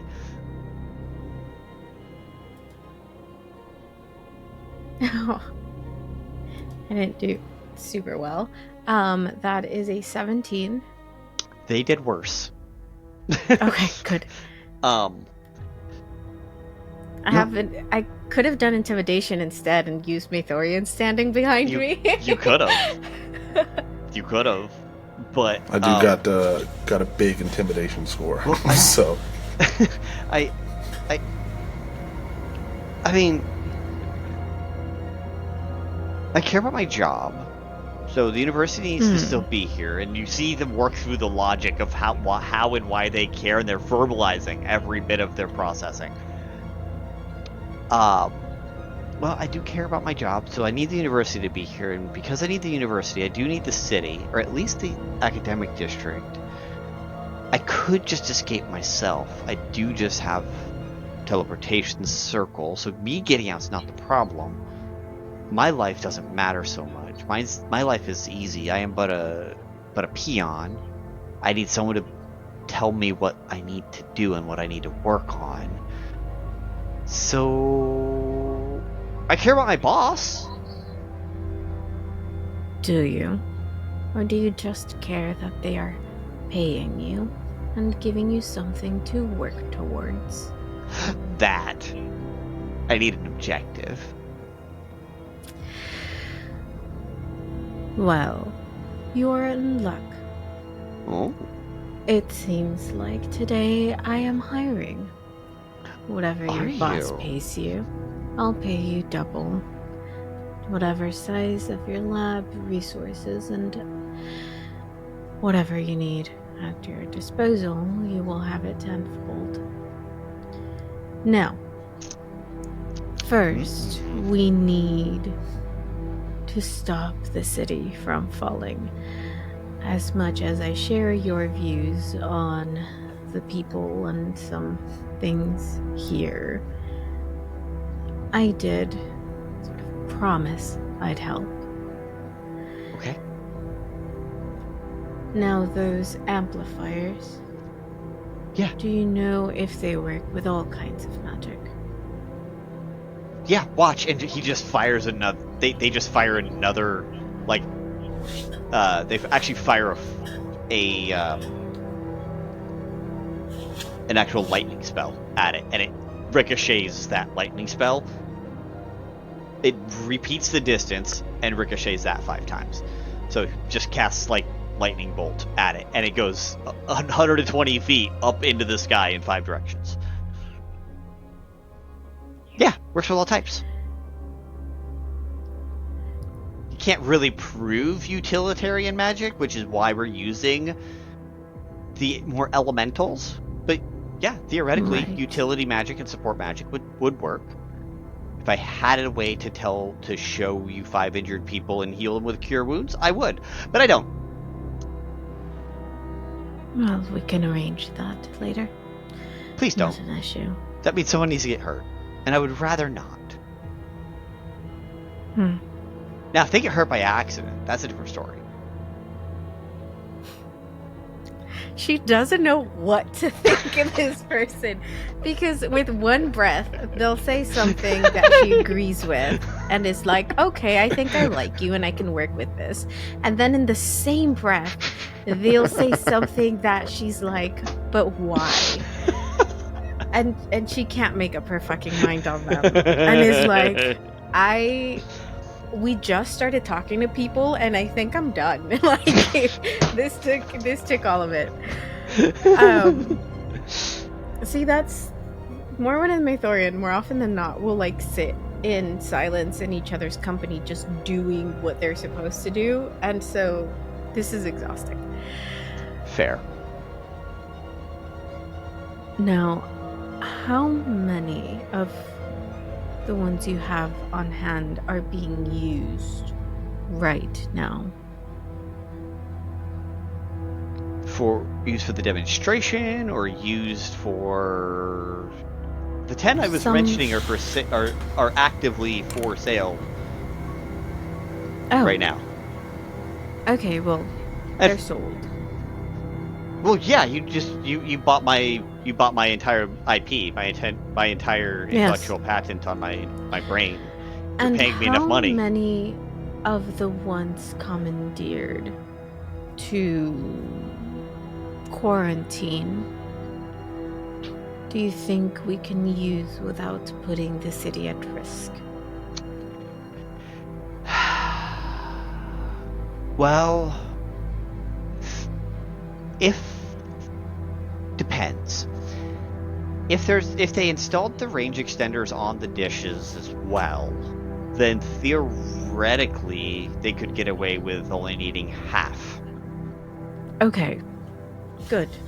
I'm gonna need you to check, and if not, install them yourself. We need as many dishes as we can. Okay, what's the timetable look like? How many days do we have? Like, we have until the 21st. Yeah. Yeah. The city will fall in 3 days. So, we will put the extenders on the dishes that need to be in the quarantined section, cover it all, and take the rest and install them in equal intervals throughout the city. I have yes. a bit of a crazy idea.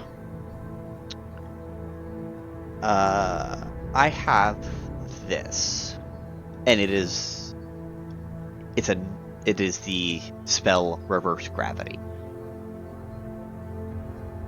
That's a real fucking spell. I didn't think of that. I was like, levitate, fly. Like, you don't have access to it on your own. It is a higher level than Morwen's abilities.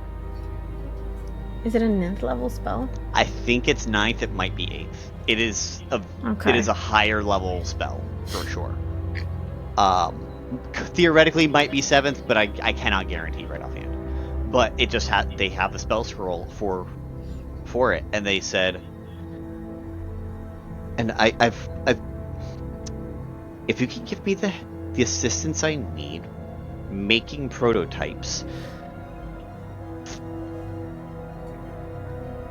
And you can see the gears in their mind churning at this point. And they just go over, they grab their bag, open up all 5 of their blueprints, and shuffle them and say, and then cast minor illusion over top of it, and you just get these three-dimensional images of each of these nice inventions. And then after a little bit, they magic things together and create this device that is a composite of all 5. In theory, if we could get the prototype of this built, one good cast of this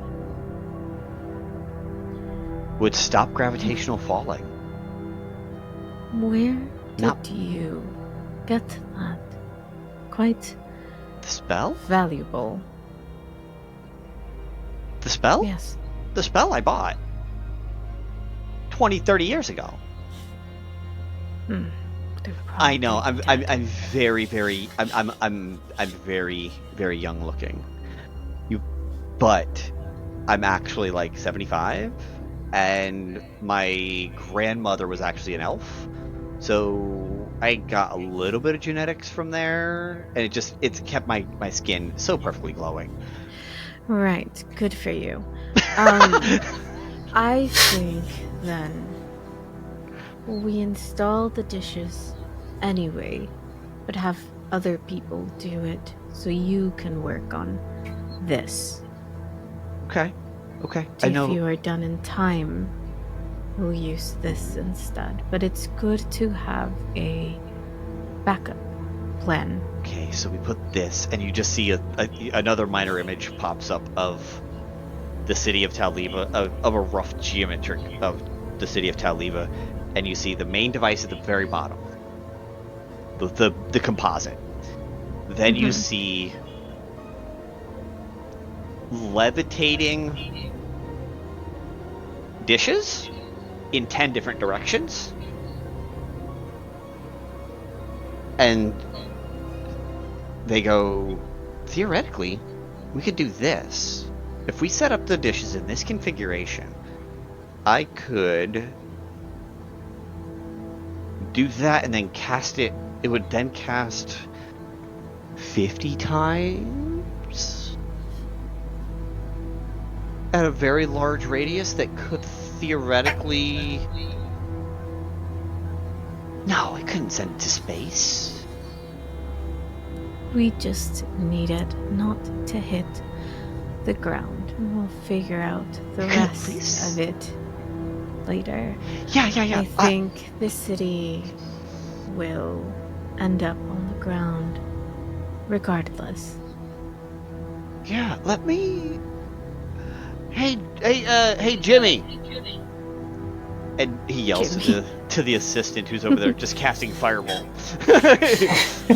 on repeat. Jimmy, I need you to shut that down. I need all 10 of those wrapped up and in my office. We're getting crazy. And we've got 3 days.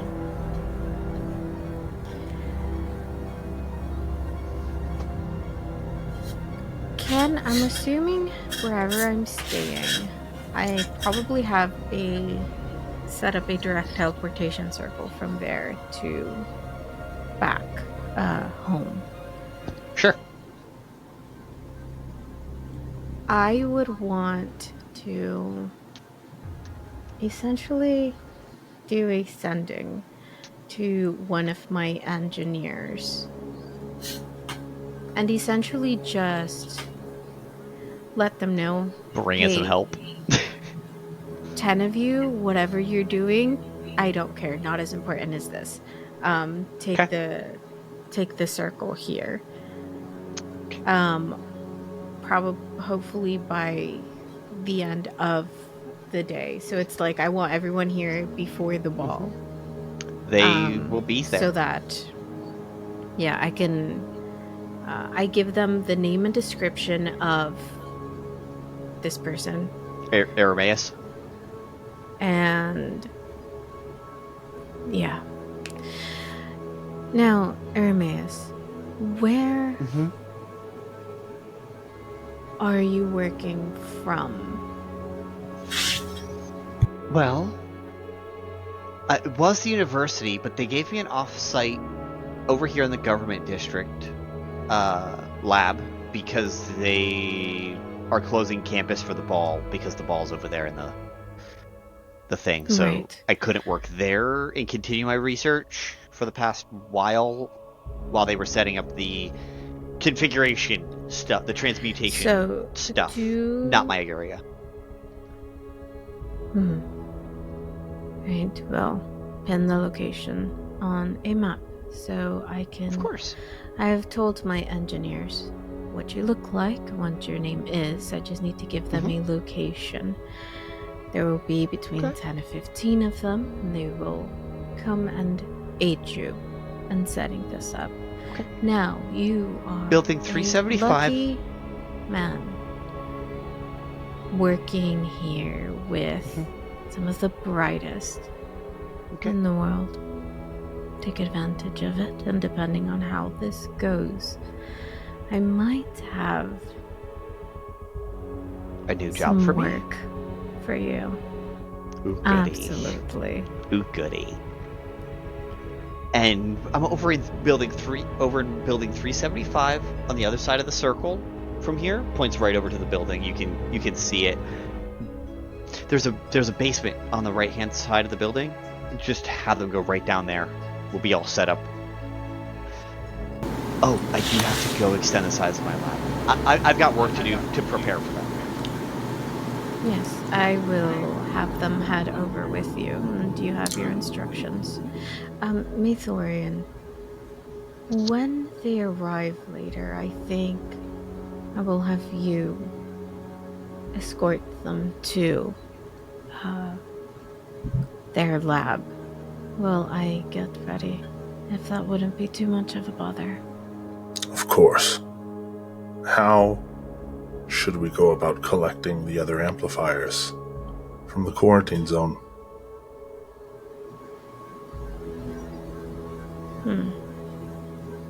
Right. None of the engineers are very strong. I'm sure we can hire some muscle, I suppose, to carry things. Doesn't require a lot of anything else. My concern was more over whether they'll be expecting us.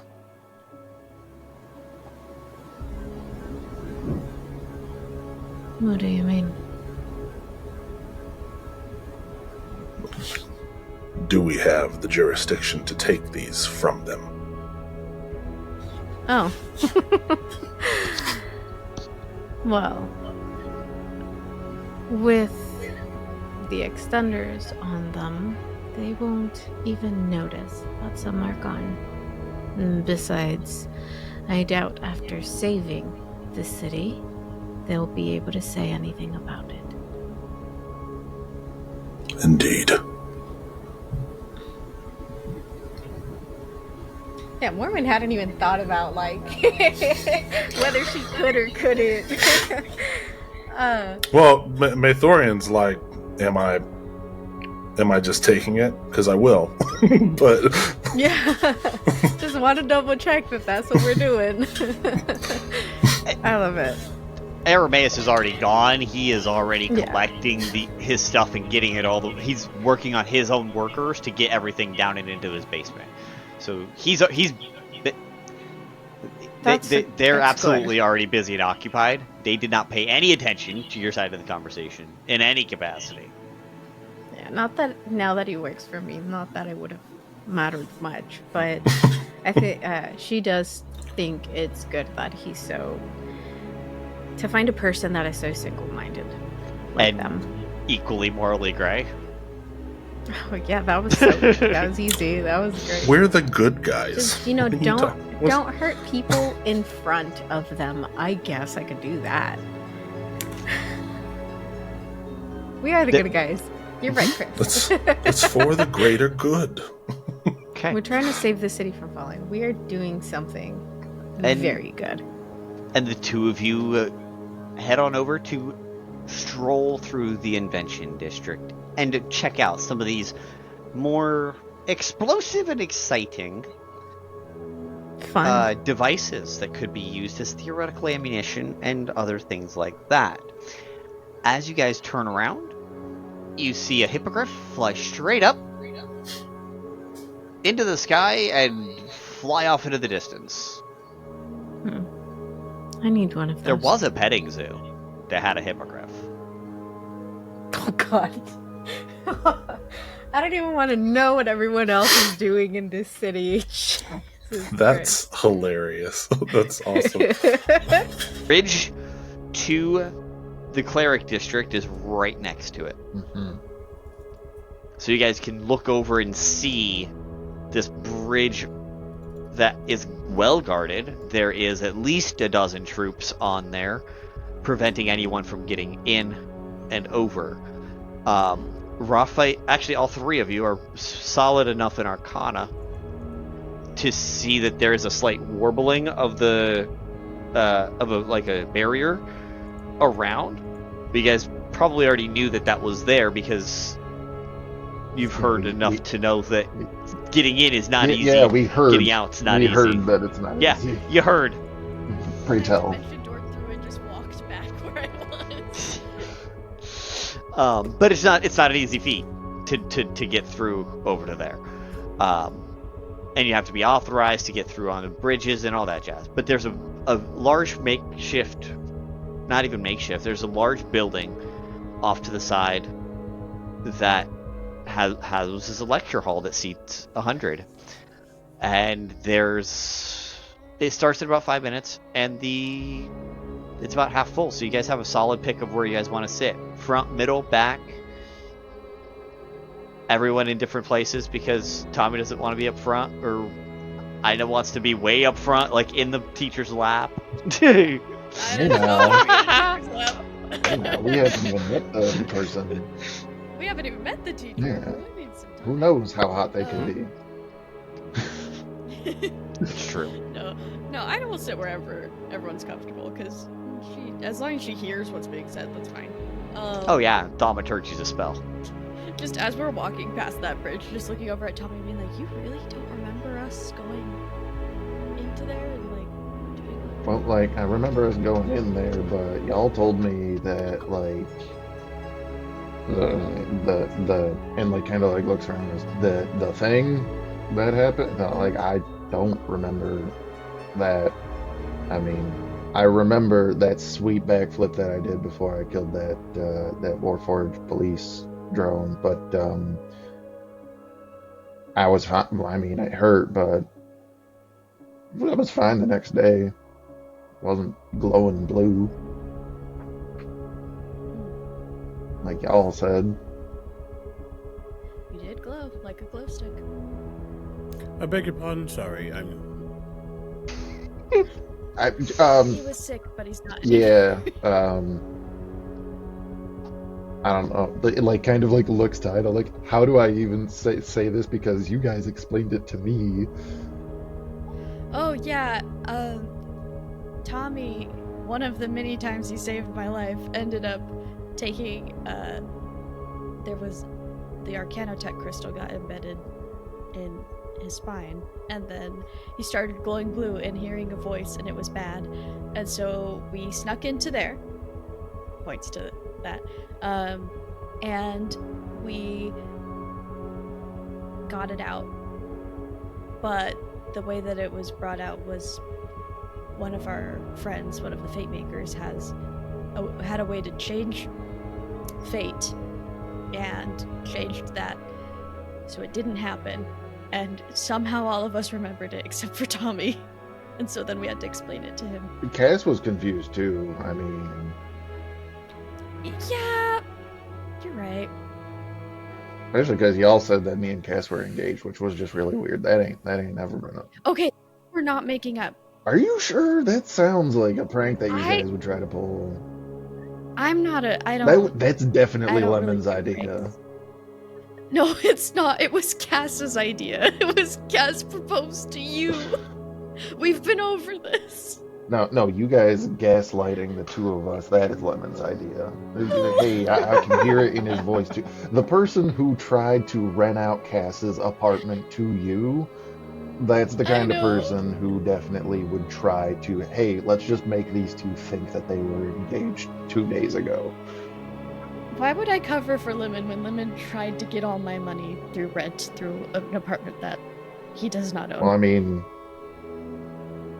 yeah, but I mean, he's still Lemon. He's still good people.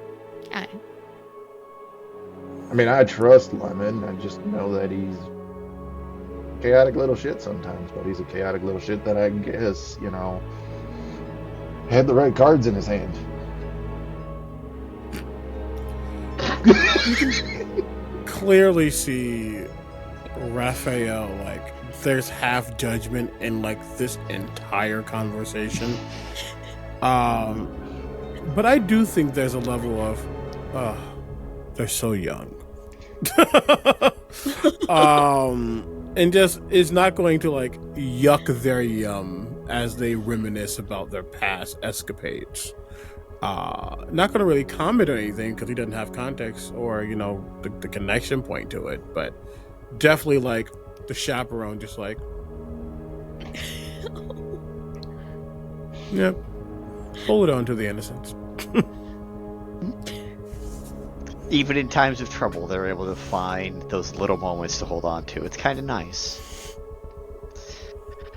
Anyway, fine. Let's go. And kind of gestures to lead the pair of them, not to the front row, but definitely close enough so that in addition to being able to hear, you can actually see what's going on and don't have to rely on whatever minor illusion or silent image spell is being used to try to project it to people who are sitting in the back. Awesome. So there are thaumaturgical speakers in the back to project that in. Yeah. Because instead of casting it on themselves, they just have a microphone-like thing, and it does thaumaturgy through the speakers in the back. And there's no podium up front, but there is a. Before the guy even shows up, you see what looks to be a family tree of the gods. The known god entities that people that they have met worship. So it's a big, huge fucking tree with... It's not just one tree, but there's multiples. You see on there's an entire demonic pantheon that's unrelated. You see a devilish pantheon that's unrelated to the rest, or so it seems. Except it seems like the leaders of both of those attach to the main branch of the pantheons. So Asmodeus and a name that you don't recognize, but you can, I know you can read it easily because you know Infernal, and I think Raphael knows Infernal as well. You guys both recognize that the god's name is Chaos. Khaos. And that line traces back up towards the top. You see the Draconic Pantheon, where I think I left them named as Io. Give me a second. No, I've done some work on it recently. Give me a second. There might be one above Io.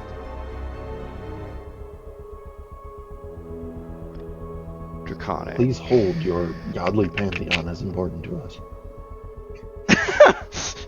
Yes, it is Io. It's still Io.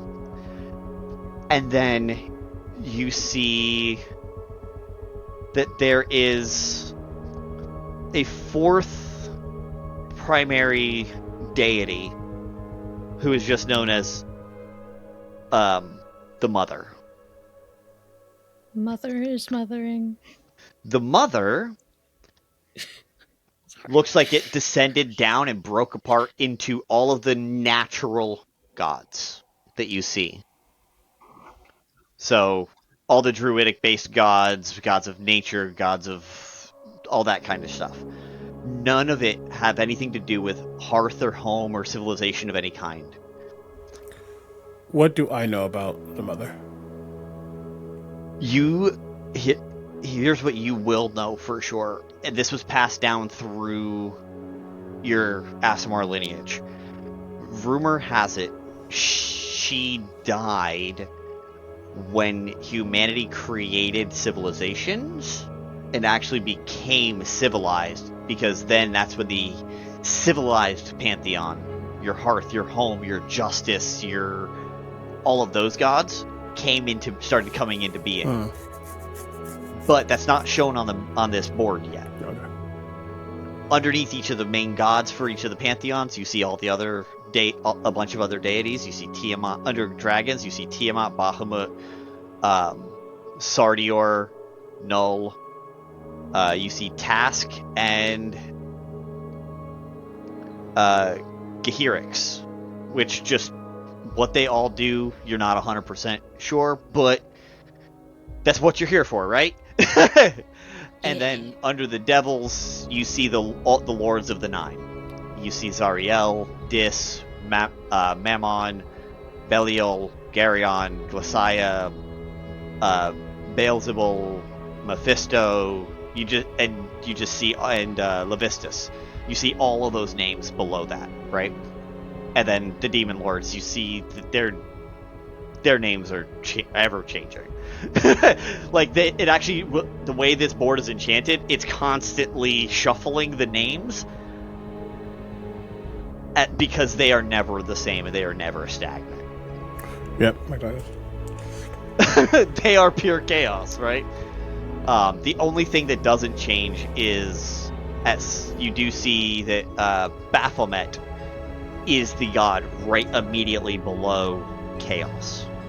And Raphael, you would know that chaos is one who is missing. He's been missing for a while, and you're not. No one's sure where he is. But Baphomet took the throne and has held on to it for millennia. Got it. And out walks this long blonde-haired elven man in robes and insignia that lines up with Torm. So it's got the silver fist on the back and all that kind of stuff. And he's holding a silver-fisted staff. Hello, I'm Father Valen of the House of Torm. There have been many gods who have disappeared off of this list. And today I will discuss but a few, beginning with the Nameless One, the one whose name has been lost to all but a few.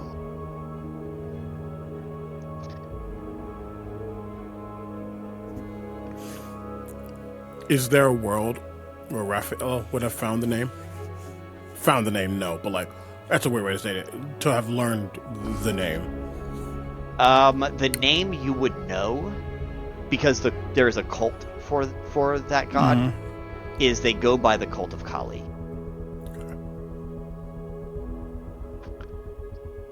Okay.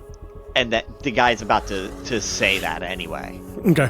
Just want to know. The few who know of this god only have fractions of the name and have renamed them Kali. For the references have been scrubbed from most texts to be things such as the Vengeful One, the Nameless Death, the Unknown Afterlife, things of that nature. So Kali, we know, is a god or goddess, it's unclear, of death or afterlife or undeath. It is the records are hard to decipher because there are so few. But rumor has it they were banished from this plane of existence and records scrubbed by the gods of the seasons. In fact, winter, spring, summer, fall, united to banish this god. For their crimes, we are not sure. But they seem to have disappeared. And we cannot tell how long ago that was. The other missing god of note on this list is the mother herself. The mother has been gone for many, many millennia since humanoids first declared themselves to be civilized and no longer needing of nature. The good news is the mother had already given birth to many of the gods of nature, so the druids were still plentiful and still had their powers, even with the mother gone and having been transformed into civilization itself. Sevilla, as we now know them. The one that eludes us the most is Tempora,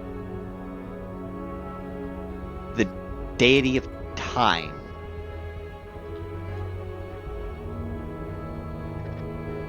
We have absolutely no idea how, or who could have, but the records state they never existed. However, the records also state that they existed because the gods, specifically one, Toh'mak, granted us the gift of knowledge to know that time is not dead and time is ever present, and that Tempora did exist long, long ago. But that means time is yours for the taking, and use the time you have, because time is on nobody's side. Amen to that. I Time was is about its to say, own time is essence. the same thing. Time is a Oh yeah, brother. time is a free-floating essence that bows to no one anymore and is wrangled by no master. But was it always this way, or did it happen at some point in history? We may never know. Because once Tempora died, time became unknowable. It's very, very foggy with the information that even the gods possess. But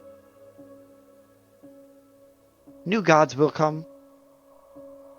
Will they be born of mortals? Will they be born of gods? Will they make themselves anew? And just be reborn at some point? We may never know. Connie's going to, under his breath, say, I know.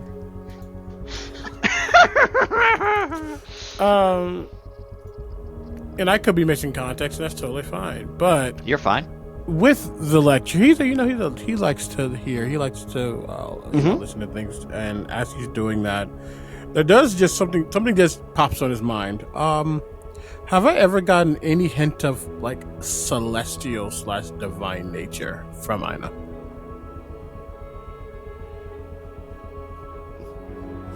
No. we've never unpacked where. Well, he has never had a chance to unpack what her time magic is. Correct. You've never had the opportunity to do that. Okay. Tommy could if he wanted to, but he's never had the desire to pop a divine sense of any kind. I don't think I've popped a divine sense in this entire campaign. You haven't. You haven't. I'm doing great, guys. And he continues on, and he names a few other lesser gods that died and were that just died and disappeared, or seemed to stop being worshipped and disappeared, and now just nobody know. They know about the existence, but they do not know what they were, who they were, or anything about that. But they are not major information. Then he moves on to the Draconic Pantheon. He describes some of the Draconic gods, and he goes to say, and here's the fun part about the dragons, not just the Draconic gods, but the dragons themselves. Each of our 6 moons, and then just minor allusions to 6 moons. Each of our 6 moons is tied to a great worm that harnesses and utilizes the powers within the moon itself and controls those elements: Fey, shadow, fire, water, air, and earth, to maintain the balance here on the planet below. That way, no one becomes too powerful and Tommy destroys our over. planet. If Tommy leans over and says, and then everything changed when the fire moon attacked.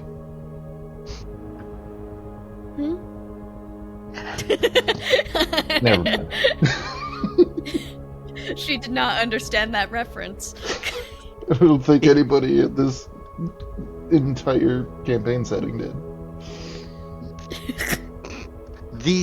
The fun part about the moons is that if you kill a great worm, if you manage that feat, the moon associated will break apart and summon all dragons of its ilk. And the first one takes up the power in the mantle anew. Is that not fascinating? GM!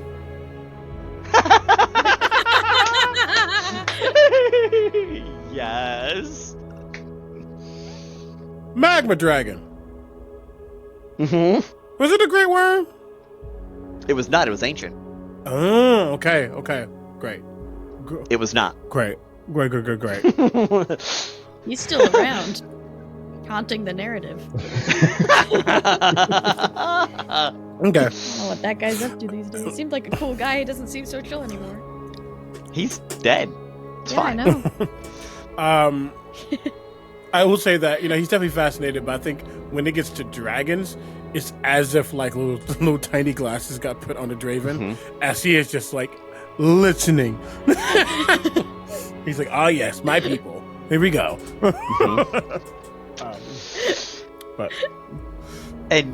And he doesn't go through the whole lineage of all the dragons. He just saw that fact as super fascinating because it is tied to celestial bodies in that way. Even though it's not gods or forgotten gods, it's still a unique characteristic.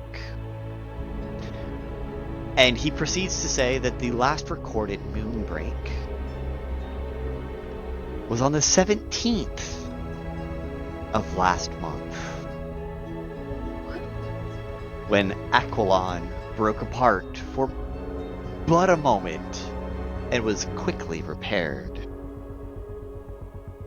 And we know not which dragon reached it, but whoever it is gained the power of Aquilon that day, and the moon of water.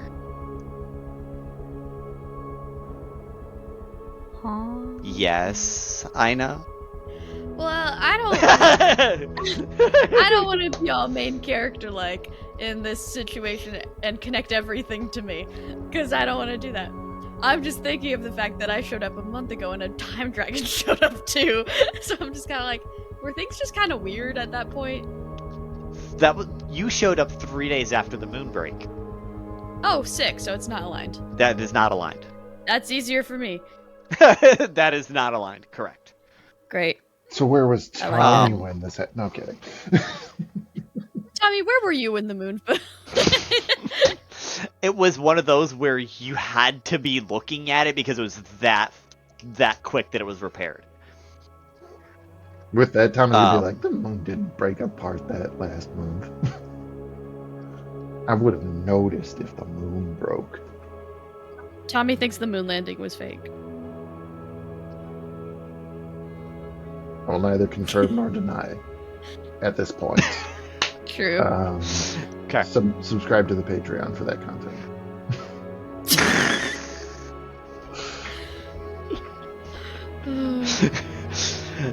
For $10 on the Ko-Fi, we will absolutely get Tommy to tell you all about his conspiracy theories. That'll be an entire 5-episode special. Anywho. And then he wraps up with a mystery. And rumor has it, there's one god that has existed, but we're not entirely sure. Rumor has it, civilization and Arcana, Civila and Arcanum itself had a child. We do not know to this day its name, location, domain, or anything about it. It's but a rumor that the gods have passed down to keep us ever looking and ever believing and ever present and focused on them and their magnificence. So when you are out there, be sure to be on the lookout for all these missing gods, because maybe you will be the one to find the answers to those gods lost in time.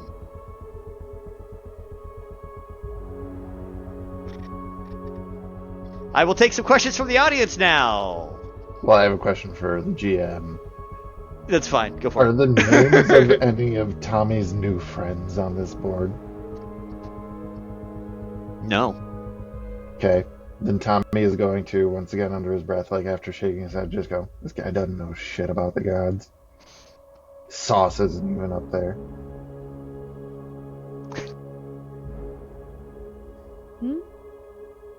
Isn't Sauce someone I'm supposed to meet later today? Probably. She's very fun. She came to Cass's with a couple other of her friends. Have either of you ever been like slapped on the back of a head by like a psh?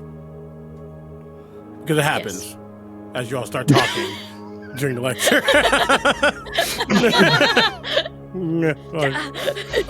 Tommy is immediately 7 years old again. It's like, pay attention. You wanted to be here. Discuss and theorize afterwards. He raises his hand. Ah, yes, you in the back. Canonically, we were kind of up front, but okay. Middle. You in the middle. Just a thought experiment. What would you do if you found this child?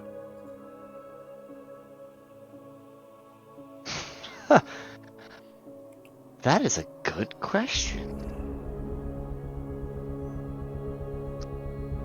That is a very good question. How do you prove a god is a god if you don't know their name or what they can do?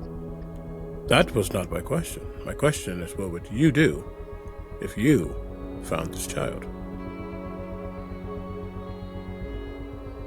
Interesting. I would probably confirm my suspicion that that was the child with Torm. It's probably the best course of action I would have at the moment. So you would find a newly defined deity, and your first step would be to talk to yours to get confirmation, not to ask questions or gain power or anything that others probably would do. Yes, because what if it was Asmodeus, the god of lies, and the devil, the king of the devils, in disguise?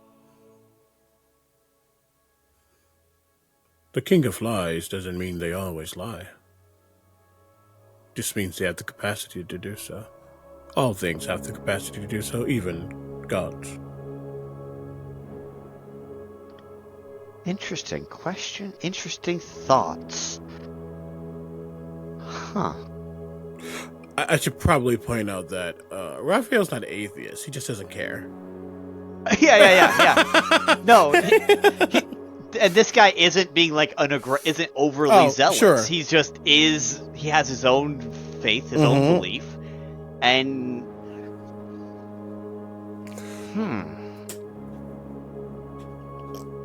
that would be interesting to see. And if you do find them, I wish you have the opportunity to follow your own path and your own choices on how you deal with the divine. I've been walking upon this mortal plane for quite some time. I am in no rush to find a god, new or otherwise.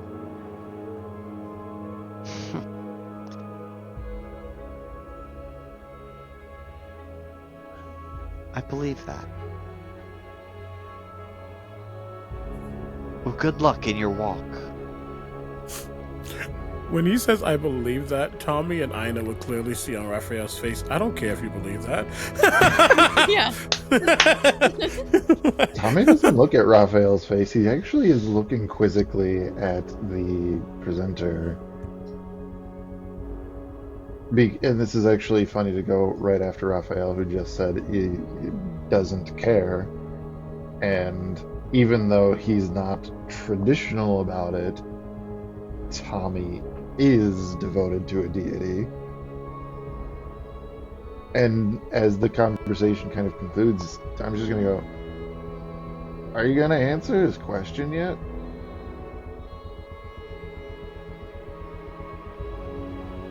But I did. I said I would talk to Torm. Well, the question was, what if you found that god? Not if you found somebody claiming to be a god. You just talked about this nameless deity that nobody has found, this child of magic and civilization. And the question was, what would you do if you found them? Oh, furthering, if I got, assuming confirmation and we could prove the divine. Yes. I would work alongside the justice I firmly believe Torm showcases, and as justice dictates, I would ensure that they had their own followers and their own group to provide them with their divine powers and continue their elevation into the cosmos and into the world. Because whatever they have, this world must need or have needed. Whatever they have to offer is a necessary reality. Otherwise, would they have been born? Were you born because you were necessary? If I was not born, who would be giving this speech? Who would be giving this lecture and answering your questions? We are all necessary in the eyes of the gods for our due purpose and path in life leads us where we are meant to be at the time.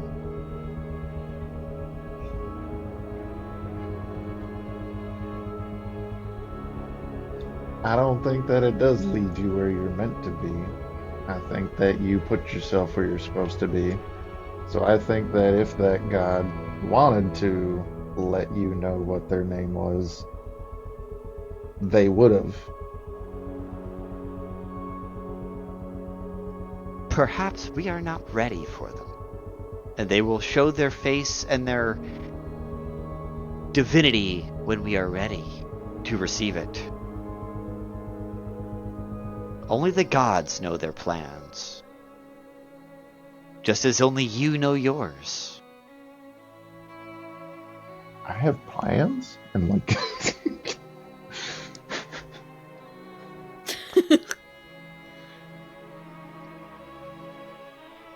Ina's been so focused, she's just like glitching in and out of reality so much that she's like furiously taking notes.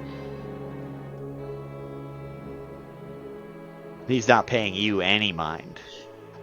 Well, that's rude of him. Tommy doesn't respond, but he's not entirely satisfied. Because quite literally what this man just said of basically predetermined fate goes against everything that Tommy is. And it's not like a you're wrong, like you're wrong, I'm right. It's a this is how I know it, and that can't make sense because of that. Mm-hmm. And that is perfectly valid. Alright, he takes a couple other questions, and everyone who doesn't have a question is starting to leave.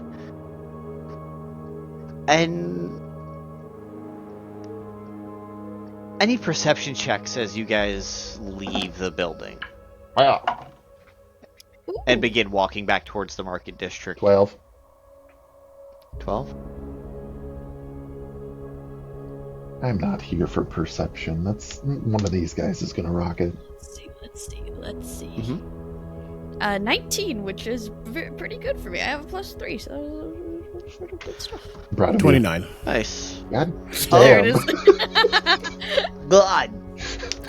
Okay. I also don't know why it happened, but your microphone got really loud when you said that too. 29. 12, 19, 29. 29. Shatter the table with the dice. Incredible. Aina and Raphael, you guys see it and then give Tommy the help action to see it, because I'm assuming it's something one of you is going to point the fuck out. As you guys are walking up this hill, you see Tommy, you're probably down checking the map and stuff, yeah. and you notice your phone do a real quick like off and back on, like you switched batteries. Yeah, that's bullshit. Better not be doing an update. I'm gonna be pissed. Aina and Raphael, what you guys see is up ahead, down the way. You see and feel this tingle of electricity go up your spine and give you like those goosebumps as you see all the power, everything that's being powered over on this side, all the street lights, all the carnival booths, everything just whoop, whoop, just power off and right back up, like you unplugged it and plugged it back in. So you just changed power source real quick. That's all it really was. Both of you also see, because as you're cresting up, you see off over into the quarantine zone, the crystals that are growing out of the buildings and out of the ground and all that kind of stuff begin to glow extraordinarily bright. And you guys then feel, and even Tommy feels this one, a second wave of this electricity just again. It does not do the reset this time because everything was already powered by it. But everything that's now powered by it glows just that little bit brighter, and then goes back down to dim on the regularity. And the crystals do the same. Can I try to ascertain exactly what's happening? Is it a power surge? And if so, a cause? Yes. Go ahead and do an insight check real quick. Insight? Okay. Yeah.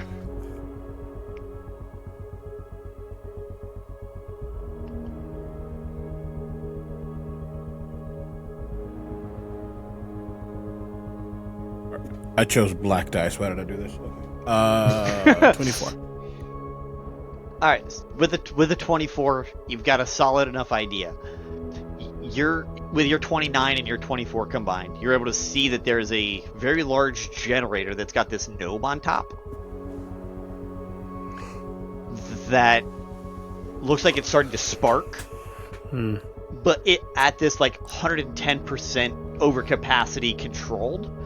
So it's like it's a controlled overcharge, but it's overcharged nonetheless.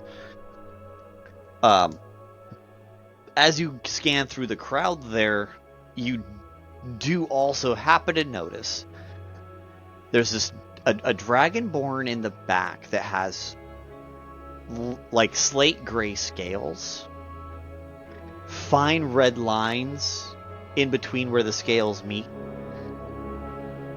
That reminds you of your own veining.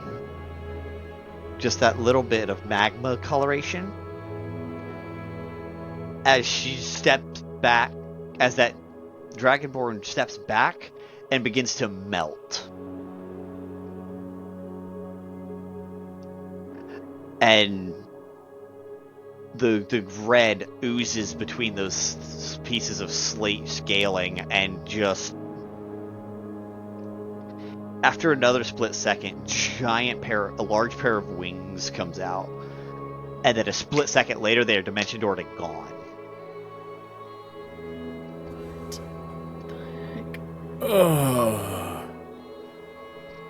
I think we need to look into the manufacture of these cream sodas and make sure that people are not off their rocker in this fair. He just thinks there's like an overload of whatever. Just like, I'll look into that later.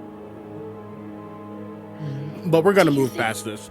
The city's not gonna last if the meteor doesn't fall. Or if the city doesn't fall, then something else is gonna happen. Nothing's falling. Nothing's falling. Don't know what that was. I'll look into it later. But I am worried that the relaxation and joyfulness that's happening right now might be masking the truth that an escape might be paramount if things can't be done. But that's a job for many people, not just us. Well, many ain't doing it.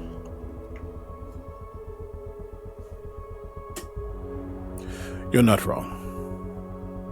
But those who are, maybe that will be enough.